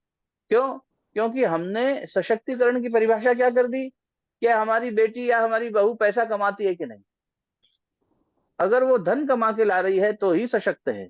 अगर वो समाज में अपना, मैं इसके विरोधी नहीं हूं, ये अगर संभावना बने, जैसे जब विवाह संस्कार होता है ना, तो उसमें जो प्रतिज्ञाएं दिलवाई जाती हैं उसमें एक प्रतिज्ञा ये आती है कि यदि किसी कारणवश पति अयोग्य हो जाता है तो मैं घर का पूरा चलाने की पूरी क्षमता रखूंगी और घर को चलाऊंगी, क्षमता होनी चाहिए। लेकिन जब हम एम्पावरमेंट की, सशक्तिकरण की बात करते हैं, तो मेरा प्रस्ताव यह है कि हमें विचार करना चाहिए। परम पूज्य गुरुदेव कहते थे, नारीत्व क्या है बेटा? नारीत्व है नारी की जो शक्तिशाली गुण हैं, जो उसके शील हैं। तो लज्जा उसका गुण हुआ करती थी, विचार और संवेदना उसका गुण हुआ करती थी। नारी जैसी संवेदना पुरुष में है ही नहीं। वो सेंसिटिविटी, वो संवेदना पुरुष में प्रकृति ने बाय डिफॉल्ट नहीं दी है। कोई कोई पुरुष उसे विकसित कर सकते हैं, लेकिन नारी के पास ये गुण है। एक बहुत सरल सी बात से समझिए, महिलाओं को मेंस्ट्रुअल साइकिल होती है, उसे मून साइकिल भी कहते हैं। मासिक धर्म कहा गया उसे, मासिक दोष नहीं कहा गया। शरीर का मासिक धर्म। परम पूज्य गुरुदेव अपनी लेखनी में लिखते हैं, युग ऋषि कह रहे हैं कि नारी के साथ प्रकृति ने एक तरह से, कई बार लगता है कि यार ये ऐसा क्यों शरीर बनाया भगवान ने, हर महीने परेशानी से गुजरना पड़े। गुरुदेव कहते नहीं, परेशानी तुम्हारी तो आचरण की वजह से हो जाती है, वरना ये बेटा प्रकृति की शोधन प्रक्रिया है। मासिक धर्म प्रकृति की शोधन प्रक्रिया है। इस शोधन का पुरुष को सौभाग्य नहीं मिलता। नारी का शरीर हर समय शुद्ध होता रहता है। शोधन यानी रिफाइनमेंट, हर महीने शुद्ध कर देती है प्रकृति, और इतना शुद्ध बना देती है कि वो सृजन कर सकती है उसी के आधार पर। ये गतिविधि ना हो तो सृजन ना हो। पुरुष सृजनशील है ही नहीं, नारी में ये गुण है। इसी गुण के नाते, इसी मासिक धर्म की बात मैं आपसे क्यों कर रहा हूं कि इसको अंग्रेजी में मून साइकिल भी कहते हैं। चंद्रमा की गति से पता लगता था, पहले कैलेंडर नहीं हुआ करते थे। पंचांग तो महाभारत के समय आया, युधिष्ठिर ने पंचांग बनाया। तो पहले गणना जो है ना, कि हमारा शरीर, एक नारी ये देख लेती थी कि चंद्रमा की गति से मैच हो जाता था। जैसे जैसे चंद्रमा की कलाएं थी, वैसे वैसे नारी के शरीर में गुण बदलते जाते थे। तो उसके आधार पर उसके अंदर इतनी संवेदनशीलता थी कि नारी प्रकृति की नब्ज जानती थी। हमारे यहाँ घर में कृषि प्रधान करते थे, दो चीजें नारी ही संभालती थी, बीज और धन। कमा के पुरुष ला रहा होगा, बीज ले आया वो, उसे खेती करनी है, लेकिन वो कृषक ये तय नहीं करता है कि बीज बोया कब जाएगा। ये उसके घर की कोई नारी, उसकी माँ हो सकती है, उसकी पत्नी हो सकती है, बहन हो सकती है, बेटी भी हो सकती है, क्योंकि उनकी संवेदनशीलता इतनी ज्यादा होती है कि वो प्रकृति में आने वाले परिवर्तन को पहले ही जांच लेती हैं। आपने जाना होगा कि पशु पक्षियों में भी एक क्षमता है। क्यों? क्योंकि उनका भी प्रकृति के साथ जुड़ाव पूरी तरीके से है। कर्मयोनि तो सिर्फ मनुष्य की है। तो वो लोग, जब अर्थक्वेक आने लगता है, भूकंप आने लगता है, तो जानवर पलायन कर जाते हैं, चींटियां अपना बिल छोड़ जाती हैं, और ये जो रेप्टाइल्स हैं, चूहे और इत्यादि, ये सब छुप जाते हैं। क्यों? क्योंकि उन्हें पहले से पता लग जाता है कि प्रकृति में कुछ परिवर्तन आने को है। ये परिवर्तन जांचने की प्रक्रिया और ये शक्ति नारी के पास बाई डिफॉल्ट प्रकृति ने दी है। अब हमने जो तरीका बनाया सशक्तिकरण का, उसमें ये संवेदनशीलता मार डाली। नारी जाए, नौकरी करे, पैसा कमाए, कोई दिक्कत नहीं, पर मेरा प्रस्ताव ये है, आप बड़े बुजुर्ग सब चिंतन करिएगा, कि ये उसके सशक्तिकरण की परिभाषा नहीं होनी चाहिए। शक्ति तो उसकी ये थी कि वो अपने बच्चे की बात बिना कहे जान जाती थी। वो अपने परिवार के किसी भी सदस्य की बीमारी को बिना आए, अगर इसकी तबीयत मुझे हल्की लग रही है, नासाज लग रही है, इसको ये इलाज पहले कर दो। Prevention is better than cure. पहले के लोग वैद्य को नौकरी पे इसलिए रखते थे, इलाज करने के लिए नहीं, कोई बीमार ना पड़े इसीलिए। राजा लोग वैद्य की नौकरी हटा देते थे कि तुम्हारे होते हुए बीमारी आई कैसे। आरोग्य की रक्षा करने वो वैद्य है ना, अच्छा डॉक्टर वो जो आरोग्य की रक्षा कर ले। माँ में ये गुण होते थे, नारी में ये गुण होते थे कि वो बच्चे की, पति की, भाई बंधु की बात कहे बिना समझ जाती थी। जो गुरु में होते हैं गुण, जो शिष्य की बात बिना कहे समझ जाता, उसका अंतःकरण पढ़ लेता। तो नारी में ये शक्ति हुआ करती थी। आज वो शक्ति कहाँ लुप्त हो गई। आज हम कह रहे हैं कि शक्ति का परिभाषा ये हो गई कि ये कितनी पढ़ी लिखी है, कितना पैसा कमाती है, कितना बाहर जाके लोगों के साथ बात अच्छे से करती है। ये अतिरिक्त गुण हो सकते हैं, पर मौलिक गुण नहीं है। ये हो तो अच्छी बात है, लेकिन इनके होने के चक्कर में मौलिक गुण छिन जाए, ये ठीक है। ये तो वही बात हो गई कि हम पाश्चात्यकरण की परिभाषा, अपना उसको डेवलपमेंट की परिभाषा कर दी कि पाश्चात्यकरण कर दो अपनी संस्कृति का। अरे अपनी संस्कृति के आधार पर थोड़ी, अपनी सनातन को मार के हम किसी के पीछे भागें। ये स्वामी विवेकानंद का कथन है, जो देश, जो समाज, जो मनुष्य अपनी मौलिक उससे गुण से भ्रष्ट हो जाता है, वो फिर टिकता नहीं है। और नारी का मौलिक गुण क्या है? संवेदनशीलता। स्त्री शब्द का उद्भव ये कह रहा है कि जो लज्जा से सिकुड़ जाए वो स्त्री है। संस्कृत की परिभाषा कह रही है स्त्रय शब्द धातु से बना है। तो स्त्रय धातु हमें क्या सिखा रही है? जो लज्जा से सिकुड़ना, मतलब जो अपने आप को एक आवरण में रख के और पूरी शक्ति के साथ में आप नहीं चलो देखो अपन बाहर नहीं और जाते, आप यहाँ से लिखी के निकल जाएंगे। अरे कोई अनम्यूट हो गया, म्यूट कर लो जरा, पीछे किसी की आवाज आने लगी, देखिए जरा। तो नारी क्या कह रहे हैं, गुरुदेव कह रहे हैं, आप देखो अभी भी हम बैठे थे जहां मैं बैठा हूं, अभी इंदौर में हम लोग सत्संग कर रहे थे सुबह। नारी या माँ का जो बात हो रही है उसका प्यार संत जन और शास्त्र कह रहे हैं, शास्त्रों की बात है, अपने मन की बात नहीं कहते हम लोग। जो इस लोक से परलोक तक किसी भी लोक में चले जाइए आप, सातों लोक, सत्य लोक तक, माँ का प्यार पिता नहीं दे सकता। नारी की शक्ति पुरुष को दी ही नहीं गई है। ये आप भगवान का भेद कह लें चाहे जो कह लें, वो झगड़ा अलग से कर लेंगे भगवान से, लेकिन ये गुणवत्ता, ये शक्ति, ये नारी को दी गई है। वात्सल्य प्रेम पुरुष नहीं कर सकता, इसलिए हमारे यहाँ पहले माँ का ध्यान किया जाता है, फिर पिता का नाम लिया जाता है। हम सीताराम कहेंगे, हम राधा कृष्ण कहेंगे, हम सजल श्रद्धा प्रखर प्रज्ञा कहेंगे, हम उमा महेश कहेंगे। क्यों? क्योंकि पहले माँ जिसने गर्भ में धारण किया। और देख लीजिए, आप अपना जीवन उठा के देख लीजिए, जिस दिन हम जन्म लिए हमारे पिता से हमारी पहचान किसने कराई? हमारी माँ ने कराई ना। माँ ने कह दिया ये तो तेरा पिता है, हमने मान लिया। माँ ने कह दिया ये गोल गोल चंदा मामा है, हमने मान लिया। क्यों? श्रद्धा किसके प्रति हुई? बच्चा किसकी छाती पे लिपट के शांत हो जाता है? कितना भी रुदन कर रहा हो, कितना भी कष्ट में हो, माँ के सीने से लग के उसको पता लग जाता है कि ये वो धड़कन है जिसे 9 महीने मैंने सुना है गर्भ में। इतनी ज्यादा संवेदनशीलता, इतनी ज्यादा एक दूसरे के साथ बॉन्डिंग होती है। और वही नारी, अब कल्पना करिए कि जन्म देने के बाद बच्चे की भाव नहीं समझ पा रही। क्यों? ये भाव कहां चला गया? ये सशक्तिकरण हुआ या दुर्गति हो गई? जो हमारी मौलिक शक्ति थी वो हम खो गए। संवेदनशीलता, करुणा, वात्सल्य, ये प्रेम की ऊंची परिभाषाएं थी। जो प्रेम गोपियां कर सकती हैं वो गोप ग्वाल नहीं कर सकते। सुदामा का प्रेम कम कहीं नहीं है, श्रेष्ठ है, लेकिन गोपियों जैसा नहीं। अरे चरम अवस्था है प्रेम की। क्यों गोपियों के पास ही आई? संवेदनशीलता की वजह से। गोपियां कोई वो थोड़ी थी जो कृष्ण कृष्ण तो 10 साल के थे जब तक लीला करे, उसके बाद तो चले गए 11वीं साल की उम्र में, तो मथुरा चले गए। 15-16 साल की उम्र तक तैयारी करी कंस को मारने की, फिर वो करने लगे, वापस ही नहीं आए। तो जिन लोगों के साथ राधा रानी जी और बाकियों के साथ में, गोपियों के साथ में वो खेले कूदे, वो कोई उनकी सारी हम उम्र ही थोड़ी थी। स्वयं राधा रानी 15 वर्ष बड़ी थी। बूढ़ी माताएं उनको अपना भोजन बनाता छोड़ के उसकी बांसुरी सुन के दौड़ पड़ती थी कि मेरा कान्हा बांसुरी बजा रहा है। कोई अपने बच्चे को दूध पिला रही है, बीच में छोड़ के भाग गई। तो वयोवृद्ध महिलाएं भी थी, वयस्क महिलाएं भी थी, लेकिन संवेदनशीलता थी। घर के पुरुष रोक देते थे, कहाँ जा रही हो, क्या रखा है उस बालक में, लेकिन उनको पता था वो तत्व क्या है।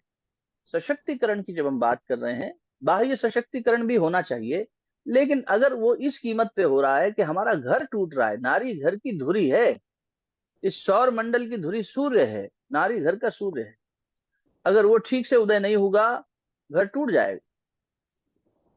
अगर वो अपने तपोबल से चीजों को नहीं संभालेगी, तब से सृष्टि पैदा हुई, ब्रह्मा जी के तप से, उन्होंने गायत्री मंत्र जपा, तप किया, तब सृष्टि उद्भव हुई। तो ये तब से सब कुछ हो रहा है। आप लोग रोज बैठकर तपस्या कर रहे हैं, 1100 दिन हो गए आज आपको बैठे हुए, निरंतर आपकी यात्रा चल रही है, इसमें तपस्या लग रही है। अपना समय निकालते हो, सब करते हो, तब करते हो, तब करने से ही लाभ मिल रहा है, चाहे अपने शरीर को चाहे समाज को। ये तपस्या के बिना नहीं चल सकता। और तब किसने किया है? अगर आप घर में उठा के देखें किसी को भी, तो नारी से ज्यादा तप पुरुष कर ही नहीं सकते। वो कितना भी बाह्य श्रम कर लेगा, धन उपार्जन कर लेगा, वैचारिक दृष्टि से, भावनात्मक दृष्टि से सहयोग दे देगा, लेकिन फिर भी इतना सब होने के बाद भी नारी कुछ एक्स्ट्रा है। इस बात को स्वीकारना गलत नहीं होना चाहिए, इसमें पुरुष का ईगो बीच में नहीं आना चाहिए। और गुरुदेव एक कदम और आगे बढ़ के बात कहते थे, बेटा नारी नहीं नारित्व का जागरण। तो उन्होंने कहा ये नारित्व का जागरण तो पुरुष के शरीर में भी हो सकता है, और अपना ही प्रमाण देते थे। बोले देखो बेटा, हम बाहर से तो पुरुष की देह में है, लेकिन अगर तुम हमारा अंतर पर पढ़ोगे तो माता जी का हृदय मिलेगा तुम्हें इसमें। एक माँ का हृदय लेके हम पुरुष शरीर में आए हैं, हम तो तुम्हारे साथ ममता से, मोह से, प्रेम से बंधे हुए हैं। तो कहते थे हाँ, दुनिया कहती है मोह जो है गलत बात है, पर हम तो अपने बच्चों के साथ मोह में बंधे हुए हैं भाई, हम तो इनके लिए कुछ भी कर सकते हैं। है ना। गुरु और माँ एक स्वरूप है। क्यों? गुरुदेव के शब्द हैं, बेटा कोई हमारे लिए एक बूंद अगर आंसू बरसाया है तो हम उसके ऊपर बादल बन के बरसे। माँ ऐसी होती है, एक एक कुछ छोटा सा उसके लिए कोई कर दे, नारी देखो फिर सब सर्वस्व निछावर कर देती है। सर्वस्व निछावर करने की शक्ति किसी में नहीं है, गुरु के अतिरिक्त माँ में ही है, स्त्री में ही है। जिसको उसने अपना मान लिया उसके प्रति सब दे देगी, तन मन धन सब दे देगी। हम कितना भी कह लें भगवान को तन मन धन सब कुछ है तेरा, हम तो नालायक हैं, झूठ बोलते हैं। जब जब शरण लेनी होती है तो धन की शरण में चले जाते हैं, संसार की शरण में चले जाते हैं। द्रौपदी जैसी भूल हम भी कर देते। बाद में उन्हें तो आ गए याद भगवान जी, हमें तो बाद में भी नहीं आते कई बार, है ना, दुर्बुद्धि का प्रभाव। तो विचार करिए, जब बात आ रही है सशक्तिकरण की, तो हम जिस दुर्गा शक्ति की बात करते हैं, जिस गायत्री शक्ति की बात करते हैं, जिस सावित्री शक्ति की बात करते हैं, जिस कुंडलिनी शक्ति की बात करते हैं, सब स्त्रीवाचक शब्द क्यों है? ये वो शक्ति है जिसने सृजन किया है, जो लालन पालन कर रही है, परिवार का सृजन, परिवार का लालन पालन, परिवार में संस्कारों की धुरी, परिवार में तपस्या, परिवार में सबको कब क्या चाहिए इतनी संवेदनशीलता, और वो खुद में रखते हुए औरों को देना, ये सब नारी कर सकती है। पुरुष भी कर सकता है, पुरुष सीखना चाहे तो। योग चित्त वृत्ति निरोध, ये किसी नारी या पुरुष के लिए भेद दृष्टि से नहीं बनाई गई ये परिभाषा, लेकिन मन को शांत करने की ये विधा पुरुष को सीखनी होगी। इसलिए गुरुदेव ने कहा नारी जागरण नहीं, नारित्व जागरण। पुरुष में भी मैं चाहूंगा, मेरे बेटों से मैं ये कहना चाहूंगा, गुरुदेव शब्द है कि अपने अंदर वो संवेदनशीलता जगाएं। ये कहाँ का अहंकार लेके बैठे हैं कि हम पैसा कमाते हैं, हम घर चलाते हैं तो हमारी चलेगी। गलत भाव है। तुम सहयोग करो, सह अस्तित्व में जियो। और तुम जो ये हुक्म चलाते हो कि तुम मेरी पत्नी हो, मैं तुम्हारा पति हूं, मैं श्रेष्ठ हूं, तुम कम श्रेष्ठ हो, तुमने मेरा वर्ण किया है, वर्ण तो श्रेष्ठ का किया जाता है, मैं वर तुम वधु। विवाह में भी ऐसे शब्दों का प्रयोग होता है, लड़का तो वर है और लड़की वधु है, और वर्ण तो श्रेष्ठ का किया जाता है, तो ये तो पहले से ही श्रेष्ठ हो गया। किस आधार पर? श्रेष्ठता की परिभाषा क्या? उसका बैंक बैलेंस था? श्रेष्ठता की परिभाषा क्या? उसका घर गाड़ी बंगला था? या श्रेष्ठता की परिभाषा उसका गुण कर्म स्वभाव होना चाहिए था कि उसमें सद्गुण कितने हैं, उसने जीवन में क्या माता पिता की सेवा करनी सीखी, क्या परिवार को एक साथ लेके चलना सीखा, या झगड़ा करता रहता है, बस पैसा कमा के अपनी शेखी भगाता है? गलत बात। हमने परिभाषाएं गलत बना दी। हम जब बेटी के लिए लड़का ढूंढने जाते हैं तो ये देखते हैं कि पैसा कितना है, कितनी उससे पढ़ाई करी है उसने, कितना ऊंचा उसने वो नाम पद प्रतिष्ठा कमाया है। वो तो कोई चालाकी से भी कर लेगा, उसमें क्या है, धूर्तता से भी कर लेता है इंसान। उसका मौलिक गुण क्या है? अगर उसमें ये गुण नहीं है नारित्व वाले, जो हर व्यक्ति में होने चाहिए, तो वो सशक्त नहीं है, वो खुद ही अपंग है। वो घर क्या चलाएगा? बिखर जाएगा। इसलिए चिंतन करना चाहिए। गुरुदेव ने एक महान कार्य किया, कई महान कार्यों में एक महान कार्य जो मुझे लगता है अपनी अल्प समझ से, उन्होंने कहा परिभाषाएं ठीक करो। सक्सेस की परिभाषा क्या होनी चाहिए, क्रांति की परिभाषा क्या होनी चाहिए, हर चीज को जहां परिभाषाएं समाज में गलत हो गई उन परिभाषाओं को ठीक किया। तो उनका यही कहना था, बेटा नारी का सशक्तिकरण आने वाले समय में होना चाहिए, लेकिन उसकी कीमत ये ना हो जाए कि वो अपना नारित्व खो बैठे। और साथ ही साथ पुरुष भी अगर अपने अंदर ये गुण जागृत कर लेगा तो परिवार संभलेंगे। नहीं तो आप आज देखिए, पहले जॉइंट फैमिलीज थी, फिर न्यूक्लियर फैमिलीज हुई, आज न्यूक्लियर फैमिली में भी बस पति पत्नी रह जाते हैं, बच्चे कहीं और चले जाते हैं, और उन पति पत्नी का भी हाल आप नजदीक जाके देखो तो दिखाई देता है कि ये तो जैसे तैसे एक साथ रह रहे हैं एक छत के नीचे। और जहां आज तो समाज में इतने ज्यादा अलगाव हो गया है कि वो भी अलग हो जाते हैं। अभी हमने 40 वर्ष साथ रहे पति पत्नी का डिवोर्स देखा। बोले हमने बस बच्चों के लिए जैसे तैसे किया, अब बच्चे हमारे सेट हो गए, अब हम नहीं रह सकते एक दूसरे के साथ, चलो वो तो डिवोर्स हुआ। गुरुदेव कहते हैं कितने ही परिवार ऐसे हैं जहां एक दूसरे से इतनी अनबन हो गई है और एक दूसरे को सहन करना इतनी मुश्किल हो गया है कि लोग छोड़ के चले जाते हैं एक दूसरे को बेसहारा। अरे तुम वानप्रस्थ लेके छोड़ के जाते, सन्यास छोड़ के जाते जब तो बात थी, इसलिए छोड़ के चले गए कि हम आपके साथ तालमेल नहीं बिठा सकते। तो वो तालमेल बिठाने की क्षमता कहाँ चली गई? वो एक दूसरे के साथ व्यवहार बैठाने की कुशलता कहाँ चली गई? पैसा कमाने की कुशलता कमा ली, बाहर समाज में सम्मान कमाने की कुशलता कमा ली। सोनल बहन जी जरा देखो, कोई अनम्यूट है मेरे अलावा? उनकी आवाज भी मेरे कान में निरंतर आ रही है, थोड़ा एक बार चेक करो। धन्यवाद। तो इस पर विचार करना चाहिए। विवेकानंद जी ने भी इस बारे में अपनी राय रखी थी उस समय में, आज से लगभग 150 साल से और ज्यादा पहले, 175 साल पहले। उन्होंने कहा नारी के जागरण का एक ही सूत्र है, पुरुष नारी के रास्ते से हट जाए तो नारी जागृत हो जाएगी। उस समय दबाव पुरुष का ज्यादा था, इसलिए उस समय की ये परिभाषा ठीक लगती है। पर जब गुरुदेव की परिभाषा को देखते हैं तो उसमें ज्यादा मुझे सार्वभौमिकता दिखती है। दुनिया के किसी भी व्यक्ति के लिए ये स्वीकार्य परिभाषा लगती है कि तुम पुरुष देह में हो तो भी नारित्व के गुण जागृत करो। नारी में क्या है? श्रद्धा। सबसे पहला गुण, मौलिक गुण है उसमें श्रद्धा। उसी श्रद्धा को वो अपने बच्चे में, अपने परिवार में, सब में बांटती है। आप सब अपना जीवन उठा के देख लीजिए, आपकी माँ ने आपको श्रद्धा दी थी। हम सबकी माँ ने हमें श्रद्धा की ताकत दी। जिसकी माँ दे गई, हम उस श्रद्धा और विश्वास के आधार पर टिक गए। अभी आपको मैंने निवेदन किया, माँ ने पहचान कराई और हमारी श्रद्धा इतनी थी कि माँ ने कह दिया ये पिता है, तो हमने जीवन भर पिता माना उसे। बस बात खत्म। माँ कोई प्रश्न नहीं पूछा, श्रद्धा में पूर्ण समर्पण था, कभी न टूटने वाली श्रद्धा। तो एक सबसे मौलिक गुण श्रद्धा हमें अपने अंदर विकसित करना चाहिए। अभी इतना सुंदर प्राणायाम के साथ भजन गा रहे थे, श्रद्धा भाव से गा रहे थे और श्रद्धा भाव से सुन रहे थे।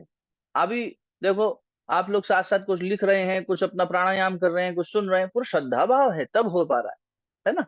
श्रद्धा वो धागा है जो हमें जोड़ता है अपनी मूल आत्मा से, अपने मूल अस्तित्व से या परमात्मा से। श्रत धातु से बना है श्रद्धा, जो सत्य को धारण करने की शक्ति है उसे श्रद्धा कहते हैं। और ये नारी के पास है उपलब्ध, अगर उसका पोषण कर दिया जाए। हमने उसका कुपोषण कर दिया। आपको एक निवेदन बताता हूँ। एक कंपनी हुआ करती थी भारतवर्ष में, MTNL नाम से, है ना, टेलीफोन कनेक्शन देती थी।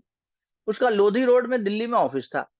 वहां हम ट्रेनिंग के लिए जाया करते थे, आश्रम जीवन में जब थे शांति कुंज में, तो वहां हर महीने ट्रेनिंग होती थी, हम जाते थे, ट्रेनिंग देके वापस आते थे। तो वहां के कुछ जो जनरल मैनेजर्स थे, 8-9 जनरल मैनेजर्स थे अलग अलग डिपार्टमेंट के, उनकी एक टीम हमारे यहाँ आई और फिर उनके साथ आत्मीयता बनी। तो हम एक बार दिल्ली गए तो उनके एक बहुत अच्छे सज्जन, हमारे बिल्कुल गुरु बंधु, उनके घर में हम ठहरे।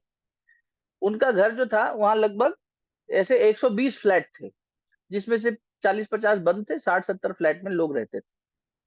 और घुसते ही भगवान श्री रामचंद्र जी, सीता माता का बहुत सुंदर मंदिर था। मंदिर में बहुत सारी चाबियों का गुच्छा था। मैंने उनसे पूछा, मैंने कहा खन्ना भाई साहब ये बताइए, इतनी सारी चाबियां, मंदिर में तो इतने ताले हैं नहीं, मंदिर में वैसे ही ताला नहीं लगता, और ये तो सोसाइटी के अंदर है, तो इतनी चाबी के गुच्छे। तो बोले भैया आपको बड़ा अचंभा होगा जानकर। बताओ तो।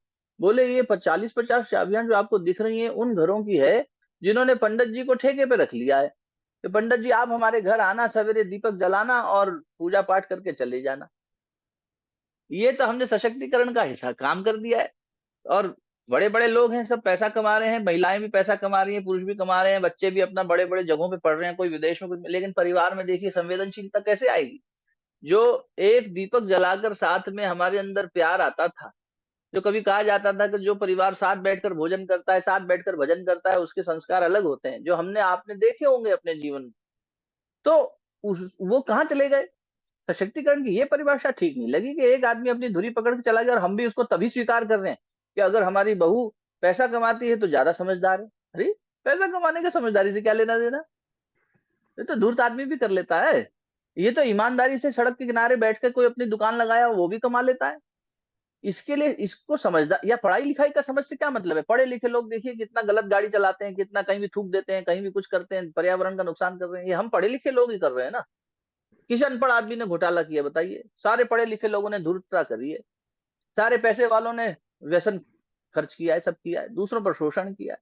इसीलिए विचार करने की जरूरत है कि जब हम शक्ति की बात करते हैं तो शक्ति वो दुर्गा, वो गायत्री शक्ति, वो कुंडलिनी शक्ति जो चक्रों के माध्यम से दुर्ग को भेदते हुए ऊपर चलती है, वो सारी शक्तियां पुरुष को और नारी को विचार करना चाहिए। मौलिक वो शक्ति है जो श्रद्धा रूपी बीज से शुरू होती है, फिर संवेदनशीलता में बदलती है, समर्पण में बदलती है ना। परम पूज्य गुरुदेव यज्ञ का उदाहरण देते थे, बोलते थे समर्पण विसर्जन विलय, सम्यक अर्पणम इति समर्पणम। समर्पण ये है कि फिर सम्यक अर्पण हो गया, फिर कोई क्वेश्चन नहीं है, कोई प्रश्न नहीं है।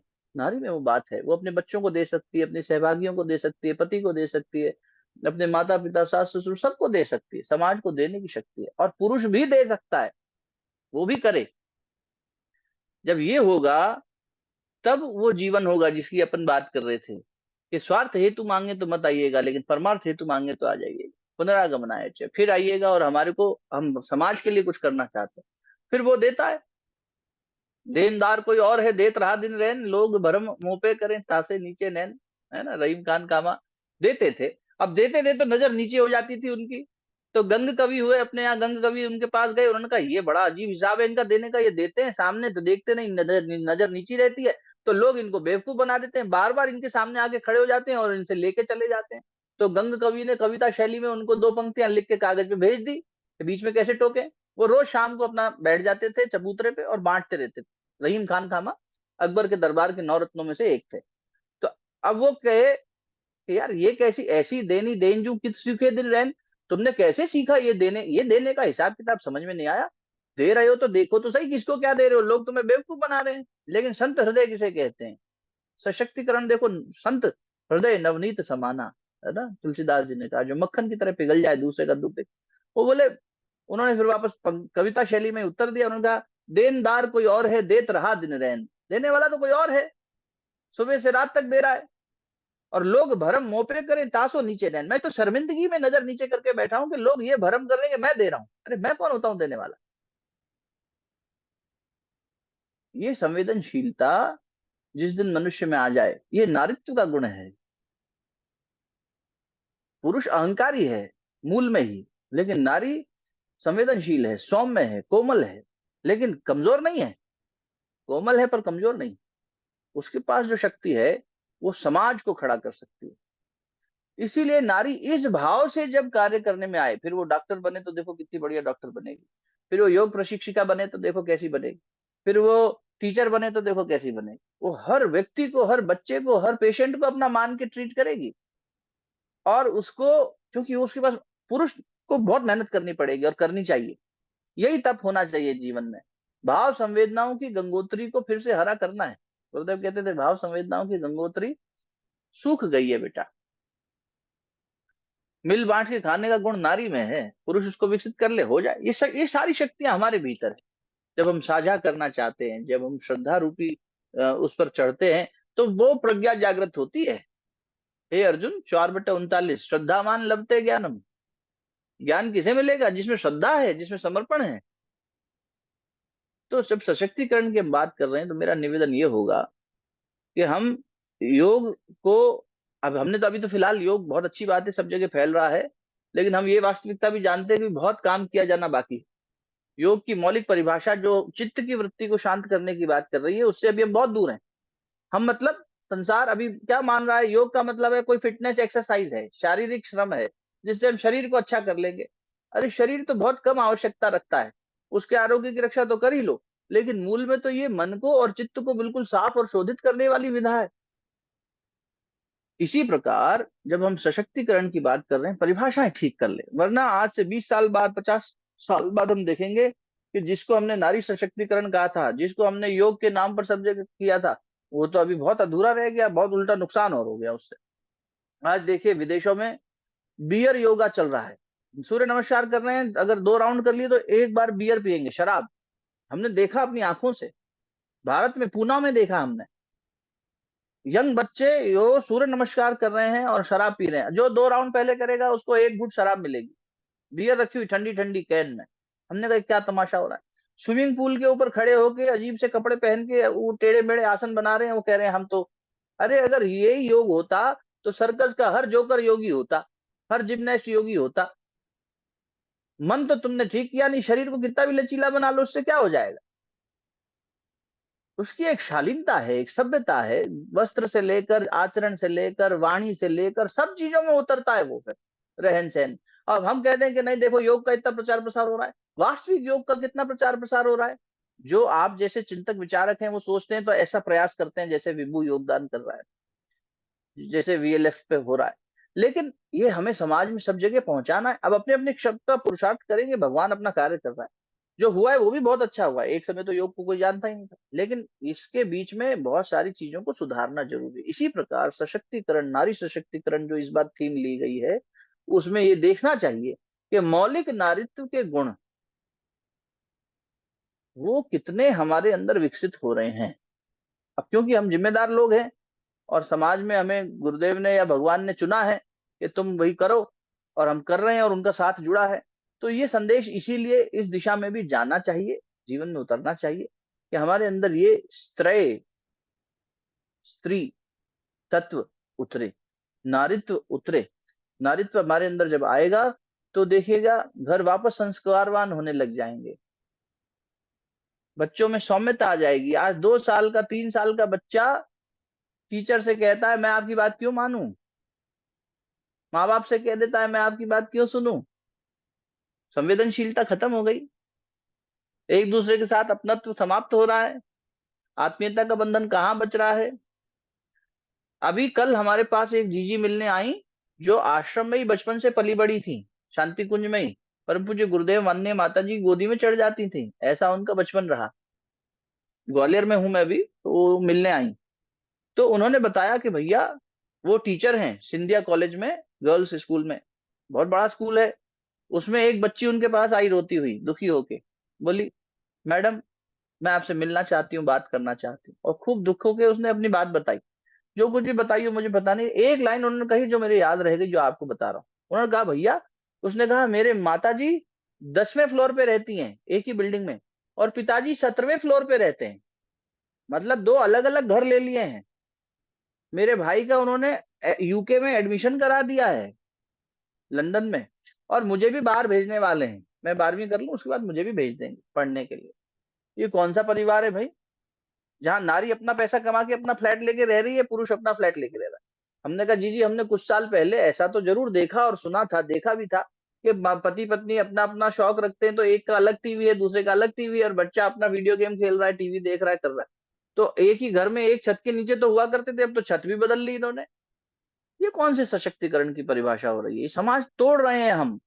और जिम्मेदार होने के नाते हमें आवाज उठानी चाहिए कि सिर्फ ये परिभाषा नहीं है, हमें कहीं ना कहीं बहुत फंडामेंटल एरर कर दिया, वरना विवेकानंद जी की कथन सही हो जाएगा। उन्होंने कहा था भारत की धुरी अध्यात्म है, जिस दिन भारत अध्यात्म छोड़ देगा उस दिन खत्म हो जाएगा। हर देश की कोई योग्यता होती है, कोई विशेष पहचान होती है, और भारत माता की योग्यता और पहचान है उसका अध्यात्म, उसका सनातन संस्कृति।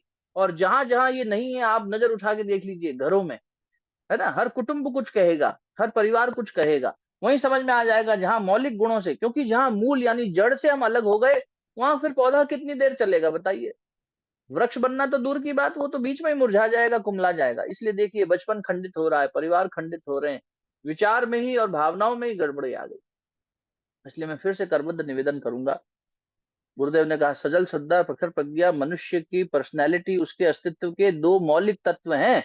ये बेटा हमारा प्रतीक नहीं बना रहे हम, उन्होंने अपनी समाधि थोड़ी बनाई कि मेरी आके पूजा करना और प्रणाम करना, मैं तुम्हें आशीर्वाद दूंगा। नहीं बेटा, ये हमने जीते जी बनवा दिया था। 90 में गुरुदेव गए, 94 में माता जी गई, और उन्होंने 1982 में कार्य शुरू करवा दिया समाधि बनवाने का, 83 में बनकर तैयार हो गई। क्या वो गुरु जी अपने यहाँ जिंदा रहते रहते आपने समाधि बनवा ली, महाप्रयाण के बाद बनती है समाधि? तो बेटा हमने अपनी थोड़ी बनाई है। बेटा ये तुम्हारे अस्तित्व के 2 स्वरूप हैं, ये अर्धनारीश्वर हैं, श्रद्धा और प्रज्ञा। और श्रद्धा कैसी हो, बोले सजल श्रद्धा, जो किसी की लाठी मारने पे भी नहीं टूटता जल। और प्रज्ञा कैसी हो, तो भगवान कृष्ण कह रहे हैं गीता में, अर्जुन स्थित प्रज्ञ व्यक्ति भी भ्रमित हो जाता है कई बार। प्रज्ञा में पहुंचा हुआ व्यक्ति भी बहुत बार ऐसा होता है कि इंद्रियों में वशीभूत होकर नीचे गिर जाए। इसीलिए प्रज्ञा तुम्हारा कैसी होनी चाहिए, बोले प्रखर होनी चाहिए, जो वहां से वापस गिरे नहीं। होगा कैसे? श्रद्धा के आधार पर, भावना के आधार पर विचार पैदा होगा, ज्ञान पैदा होगा। जहां विचार और ज्ञान सीधा प्रकट होने लगेगा और भाव संवेदनाएं शुष्क होंगी, वहां स्वीकार्यता नहीं है। विवेकानंद जी जब ठाकुर से मिले तो उन्होंने कहा, ठाकुर ने, ये ज्ञानी है, लेकिन जिस दिन ये भक्त भी बन जाएगा, फिर देख लो गीता जी में भगवान ने कहा है अर्जुन 4 प्रकार के भक्त हैं, और मुझे सबसे ज्यादा प्रिय कौन है? ज्ञानी भक्त। जिस दिन मेरा नरेन भक्ति स्वीकार कर लेगा, ये माँ के सामने तो, मेरे काली माता के सामने तो माथा ही नहीं टेकता। ये इसमें भाव संवेदनाएं की कमी है अभी। ज्ञान बहुत है इसमें, तर्क बहुत करता है, विचार तो बिल्कुल अच्छा, इतना ज्यादा है कि माया इसको स्पर्श नहीं कर पाती है। ज्ञान की तलवार के आधार पर माया को काट देता है। ये सोता भी है तो समाधि में चला जाता है। लेकिन जब इसमें भक्ति और भाव जागेगा, उस दिन आप देखिएगा मेरा नरेन ऐसा होगा जैसे खिला हुआ सूर्य हो, ऐसा उन्होंने संज्ञा दी। तो वही बात, हमारे अंदर हम वैचारिक दृष्टि से बहुत सशक्त हो गए हैं, हम धन की दृष्टि से बहुत सशक्त हो गए हैं, हम विद्या यानी शिक्षा की दृष्टि से, विद्या नहीं शिक्षा कहना चाहिए, शिक्षा की दृष्टि से बहुत सशक्त हो गए हैं। एजुकेशन चल रही है, ये चल रहा है, वो चल रहा है सबका। लेकिन ये वाला पक्ष अधूरा रहने से सब बिखरता जा रहा। कौन सा पक्ष? विचार के परे दूसरा पक्ष है भाव का पक्ष, संस्कार का पक्ष। शिक्षा के परे दूसरा पक्ष है विद्या का पक्ष, जिससे विनम्रता आती है, जिससे पात्रता आती है। इसीलिए हमें प्रयास करना चाहिए कि जिस संकल्प को लेकर हम चल रहे हैं, मनुष्य जीवन एक संकल्प है अपने आप, सिर्फ ये विभू फाउंडेशन या पॉज एंड लर्न ही नहीं, जो भी हमारा जीवन है वो एक संकल्प में चल रहा है। तो इस कल्पावधि में हमें एक कल्प साधना करनी होगी और सशक्तिकरण की सही परिभाषा, और ऐसे अनेक जहां जहां मिले वहां हमें सही परिभाषित करके उनका कायाकल्प करना होगा। अभी अगर शुरू में ही बहुत ज्यादा गलत दिशा पकड़ ली इसने, तो फिर इसका साइड इफेक्ट बहुत मुश्किल हो जाए, बहुत नुकसान हो जाए।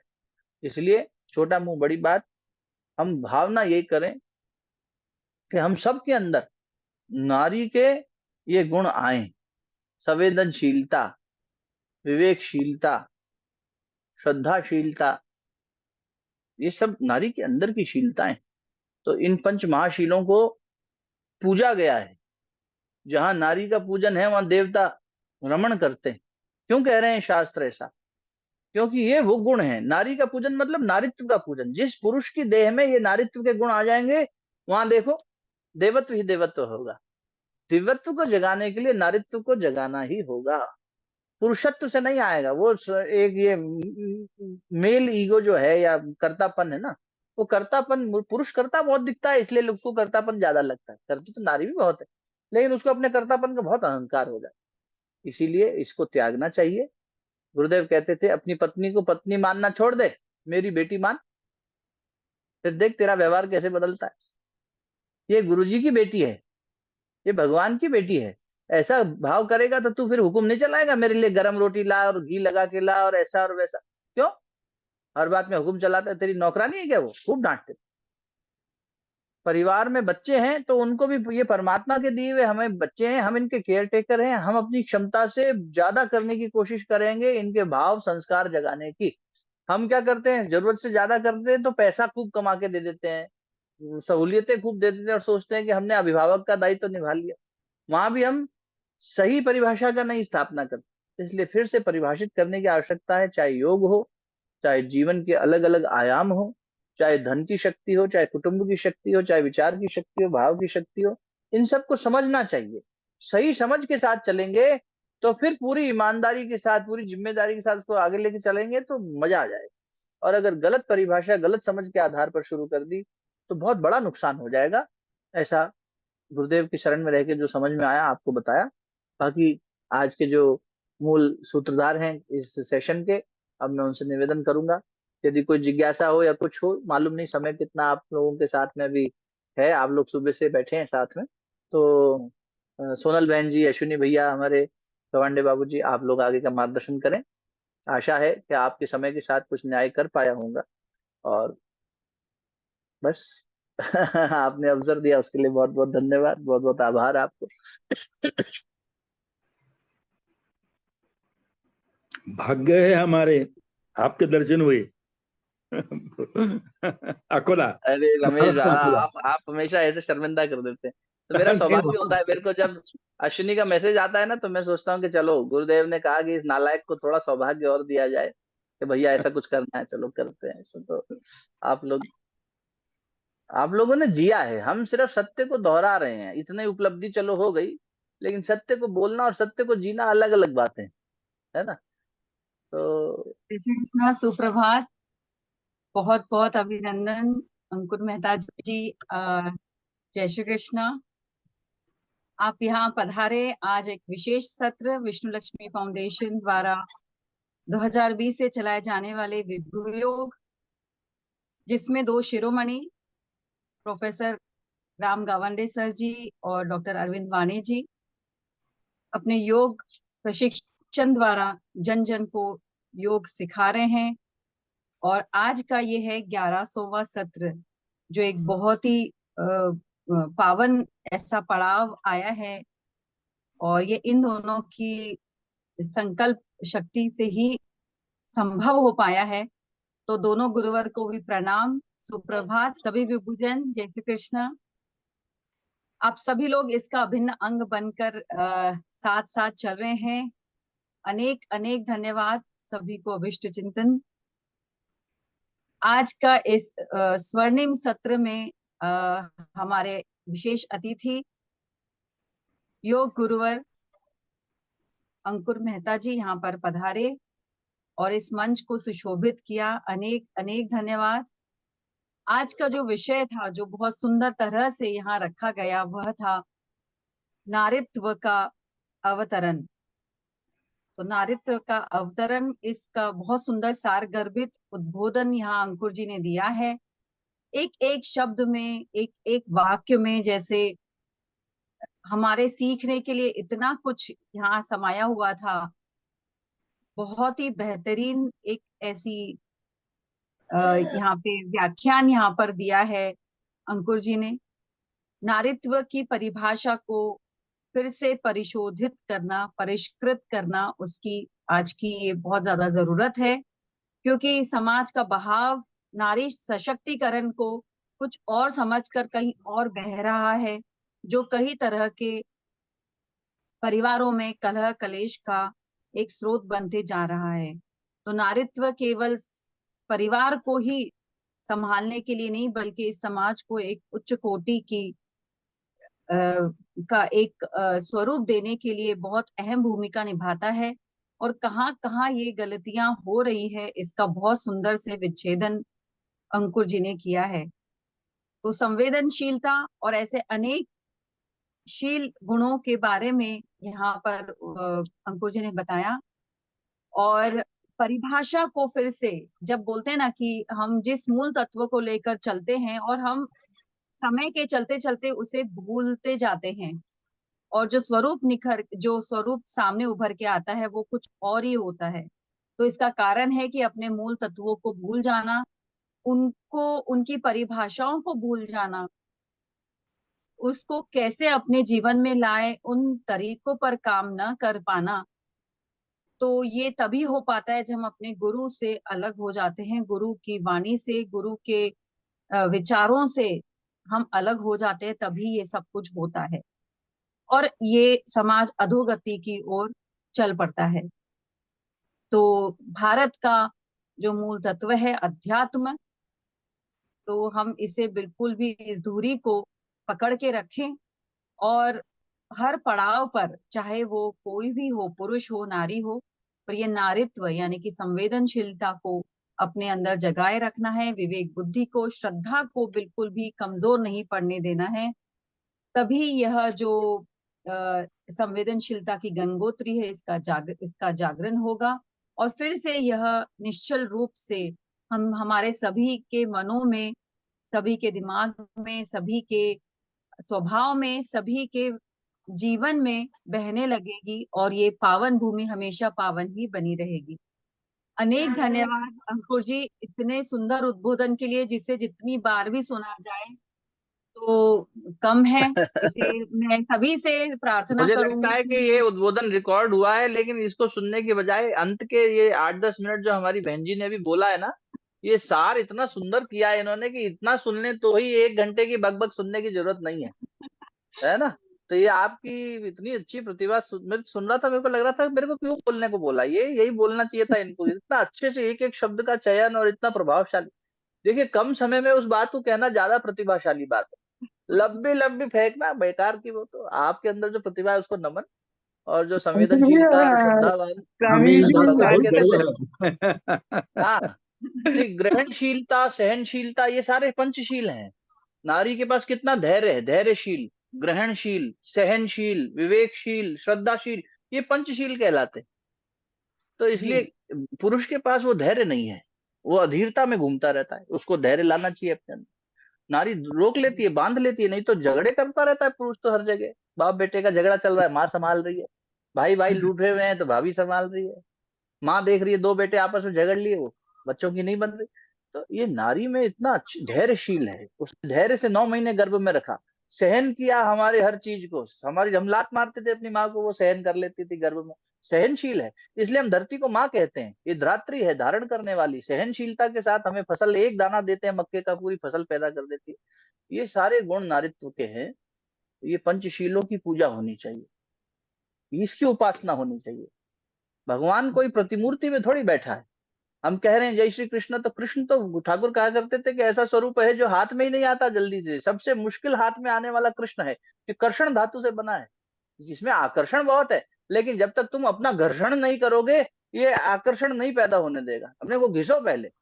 वो बोलते थे भोलेनाथ को तुम ऐसे मना लोगे, मात्र स्वरूप किसी को मना लोगे, लेकिन कृष्ण स्वरूप मानना बड़ा मुश्किल है। एक बार मान जाएगा तो जैसे नचाओ नचा ले, चाहे तुम उसको बेटा बना लो, चाहे सारथी बना लो, चाहे उससे पत्तल उठवा लो, सब कर लेगा, गोवर्धन भी उठा देगा, पर हाथ में जल्दी नहीं आता। इसीलिए हमें देखना चाहिए उपासना किसकी करें, उपासना गुणों की होनी चाहिए। पंचशीलों की उपासना करने लगे अगर ये समाज, तो आप देखिए पलक झपकते इस परिवर्तन आ जाएगा। और हो रहा है, जहां जहां हो रहा है वहां संस्कारवान परिवार बहुत एक आंदोलन की तरह बढ़ता चला जा रहा है, और जो जो अभी इससे अछूते हैं वो बिखरते चले जा रहे हैं। पर समय आते आते भगवान ठोकर लगा के समझा देता है कई बार, है ना। बहुत बढ़िया जी जी, आप धन्यवाद, मतलब बहुत बहुत धन्यवाद अंकुर सर, अनेक धन्यवाद। और मैं अब पुनः अभी राम सर से निवेदन करती हूँ कि वो इस बात पर, इस उद्बोधन पर अपने 2 शब्द अभिव्यक्त करें। राम सर। वो अनम्यूट करना होगा, अभी म्यूट है। जी जी जी जी। श्री राम। हाँ, गुरुदेव याद आया हमको आज तो हमारे। राम सर शायद अभी अवेलेबल नहीं है। मैं हमारे डॉक्टर अरविंद मानी सर जी से रिक्वेस्ट दी करूंगी। सर है, दी सर क्या? है, पर उनका म्यूट हो गया है। ओके सर आप म्यूट कीजिए प्लीज।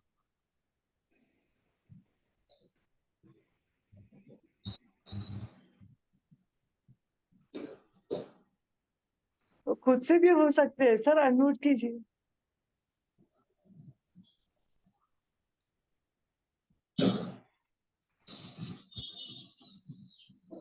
आ रही आवाज?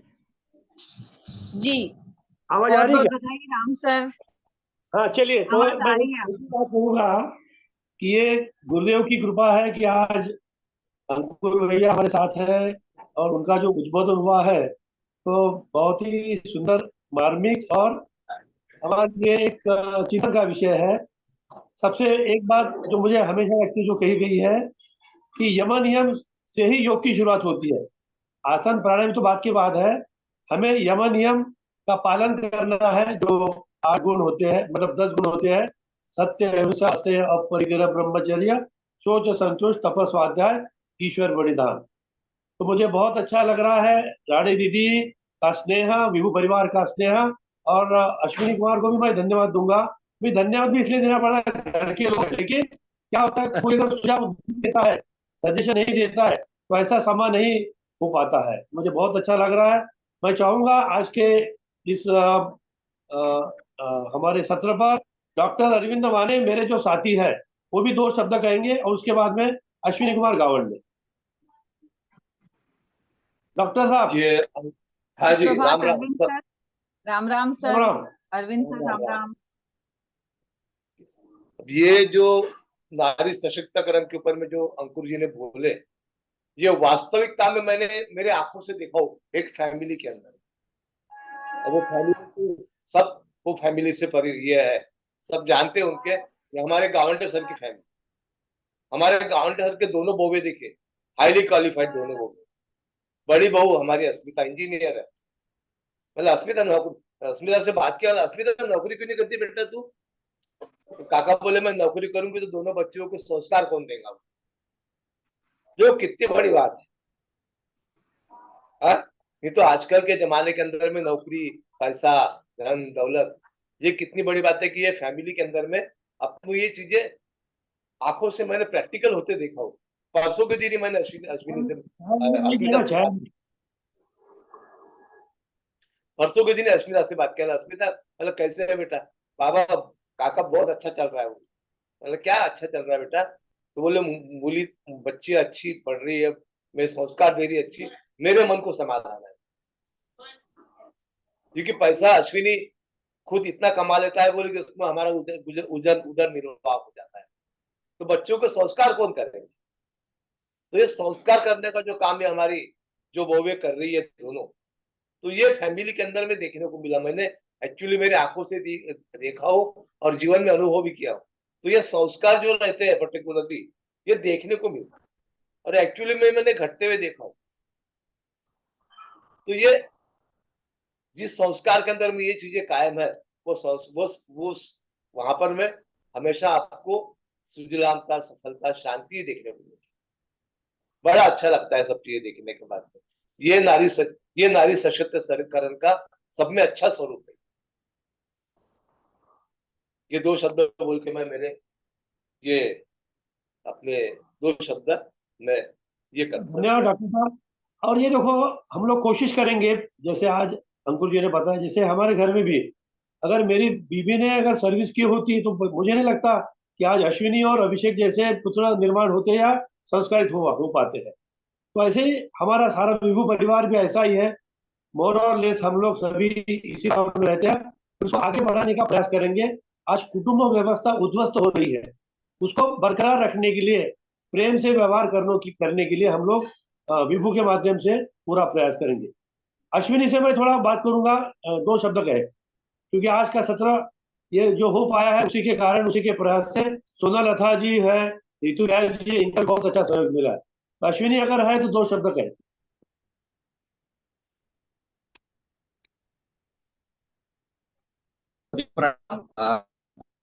सुबह ऑफिस जाने का समय हो गया तो बीच में जैसे पिताजी ने बोला कि मेरे वजह से हो पाया है, तो मेरे वजह से कुछ नहीं है, लेकिन हाँ मुझे एक चीज की खुशी है कि मैं निमित्त बन पाया। और जैसे अंकुर भैया ने बताया कि यानी वो हमारे बड़े भाई समान है, हम छोटे भाई समान है। पिताजी है, वाने काका है, सोनल दीदी है, सब बाबाजन है, रानी दीदी है, सब भाई बहन है। और मैं ज्यादा समय नहीं लेना चाहूंगा। आगे की राजनीति करने को, जैसे सोनल दीदी या रानी दीदी और यानी किसी के सामने अगर कुछ प्रश्न है तो वो भी भैया के सामने उपस्थित कर सकते हैं। बहुत वास्ट नॉलेज है। मैं पिछले लगभग 5-6 महीने से टच में हूँ और अलग अलग जो विषय है, जैसे कुंडली शक्ति का जागरण, तो उसके जो अलग अलग पहलू है, भैया का बड़ा अच्छा नॉलेज है उसमें। अगर किसी का कुछ प्रश्न है तो आप उपस्थित कर सकते हैं यहाँ पे, आइदर इस सत्र के माध्यम से या बाद में फोन पे भी आप मार्गदर्शन ले सकते हैं। मैं फिर से बहुत बहुत अभिनंदन करता हूँ विभू योग परिवार का कि जो ये श्रृंखला 1100 क्लासेस की श्रृंखला, ये कोई मामूली चीज नहीं है। हम अपने जीवन में झांक कर देखिए, अगर कुछ कंडक्ट करना चाहते हैं तो 5-6 दिन चलता है, फिर उसके बाद थोड़ा इनर्शिया सा आ जाता है। लेकिन 1100 is not a joke. And again Rani Didi and team का बहुत बहुत अभिनंदन। और आगे के सत्र के लिए मैं सोनल दीदी या रानी दीदी से ही रिक्वेस्ट करूंगा कि वो जो भी अपने श्रोतागण है उनको भी अपॉर्चुनिटी देंगे। अगर किसी को कुछ अपना अभिप्राय व्यक्त करना है या कुछ प्रश्नोत्तरी है तो वो भी आप यहाँ पे उपस्थित कर सकते हैं। बहुत बहुत धन्यवाद, बहुत बहुत धन्यवाद सोनल दीदी आपका भी। भैया आपका बहुत बहुत धन्यवाद, आपने मुझे मौका दिया कि मैं 2 शब्द बोल सकूं। ये प्लेटफॉर्म आज 1100 दिन पूरे किए, उसके लिए तो सबसे ज्यादा मेहनत तो रानी दीदी की है और पूजा दीदी की, जिन्होंने संचालन किया है इतने दिनों तक।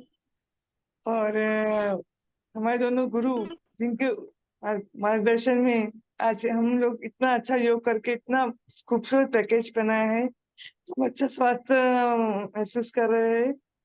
और जितनी भी स्वास्थ्य के सबसे जो तकलीफें थी वो धीरे धीरे दूर हो रही है। हमको सरकार और वानी सरकार और अरविंद सर का हमेशा मार्गदर्शन मिला है और सबसे ज्यादा सपोर्ट रानी दीदी का है, क्योंकि उन्होंने ये प्लेटफॉर्म देके हम सभी को इतना सुंदर प्लेटफॉर्म दिया है कि हम सब अच्छा सा स्वास्थ्य मिल रहा है हम सभी को। तो थैंक यू रानी दीदी, दोनों गुरुओं को थैंक यू बहुत बहुत। और अंकुर भैया आपको बहुत बहुत धन्यवाद, आपने जो अपने विचार प्रस्तुत किए हैं उससे हमको काफी मार्गदर्शन मिला है। आप बहुत लोग नियमित रूप से जो नारी सशक्तिकरण के जो व्याख्या आपने ये है उससे हमको काफी विद्या प्रेरणा मिली है। Thank you so much sir. जय गुरुदेव। पूजा ठक्कर जी है तो एक दो शब्द बोले। पूजा बड़ा अच्छा समन्वय का काम किया है, बड़ा कठिन काम लेकिन आसान कर दिया। पूजा ठक्कर अगर है हमारी बहन, शायद बड़ौदा में है, तो जुड़ पाती है तो दो शब्द, एक शब्द, दो शब्द।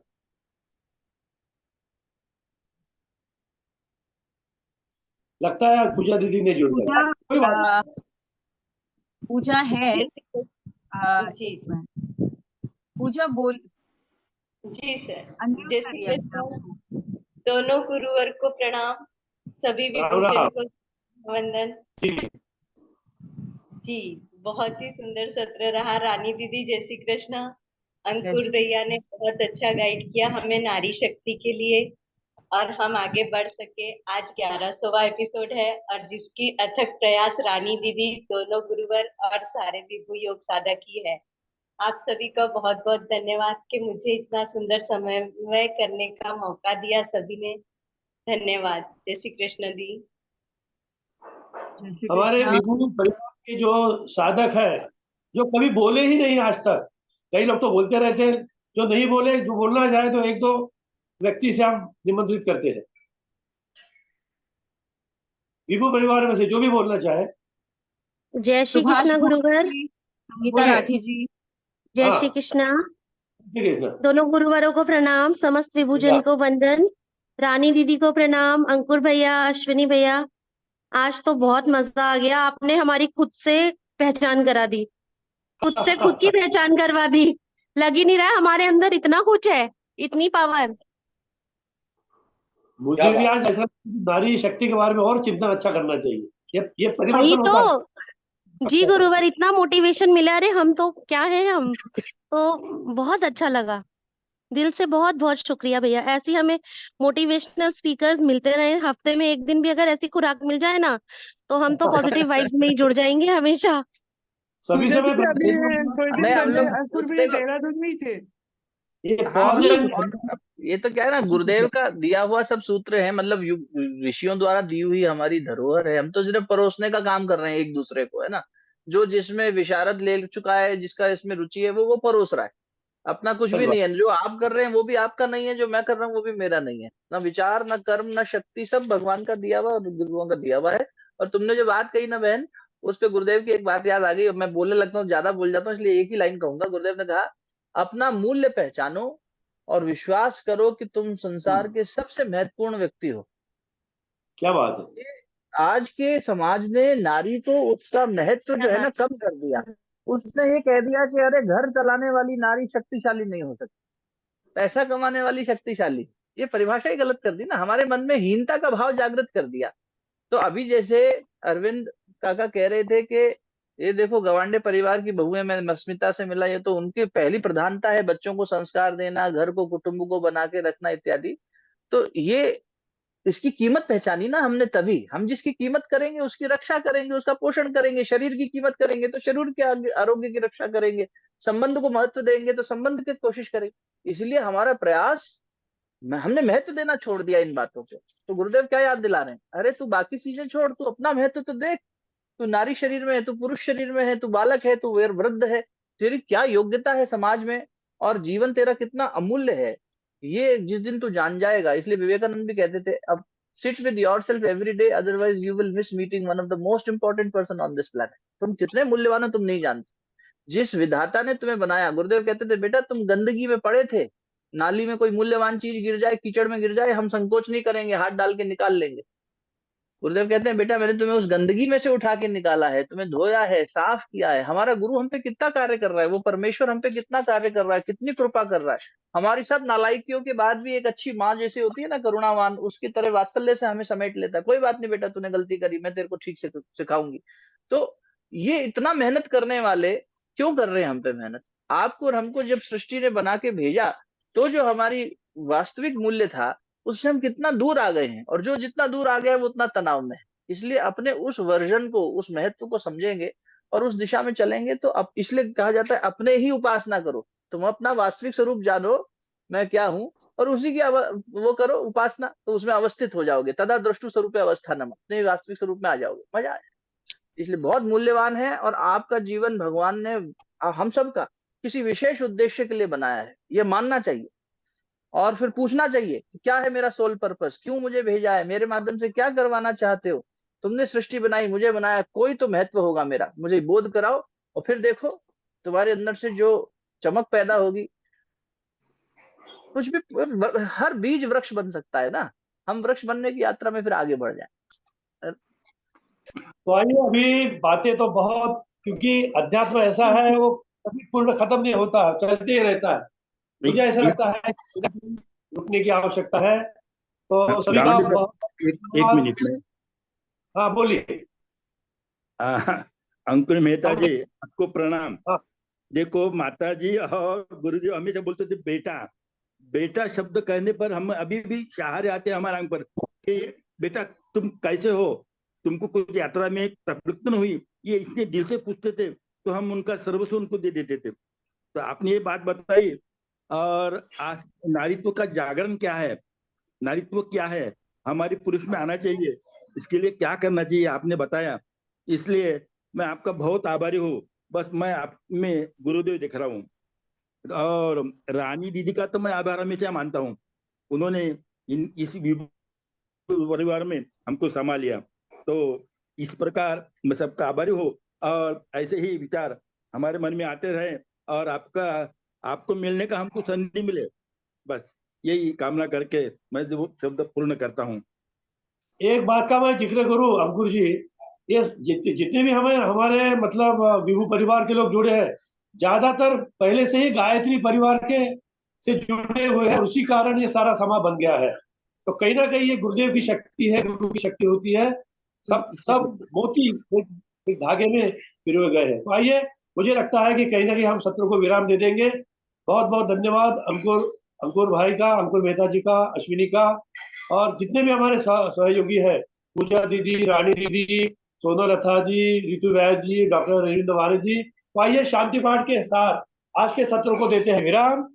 इसी आज का जो अच्छा आनंदमय अनुभव रहा है, 3 दिन या आने वाले दिनों तक हमारे मन में इसको हम संजोए रखेंगे। और 3 दिन हमारा ये विश्व योग रहेगा, कल रहेगा और परसों भी रहेगा। तो आइए, शांति पाठ के साथ आज के सत्र को विराम देते हैं। सबका कल्याण हो, सबका भला हो, इस भाव के साथ शांति पाठ करेंगे। ओम दो शांति, अंतरिक्षगम शांति, पृथ्वी शांति, आप शांति, औषधय शांति, वनस्पतय शांति, विश्वे देवा शांति, ब्रह्म शांति, सर्वम शांति, शांतिरेव शांति, सामा शांतिरेधि। ओम शांति शांति शांतिर्भवतु।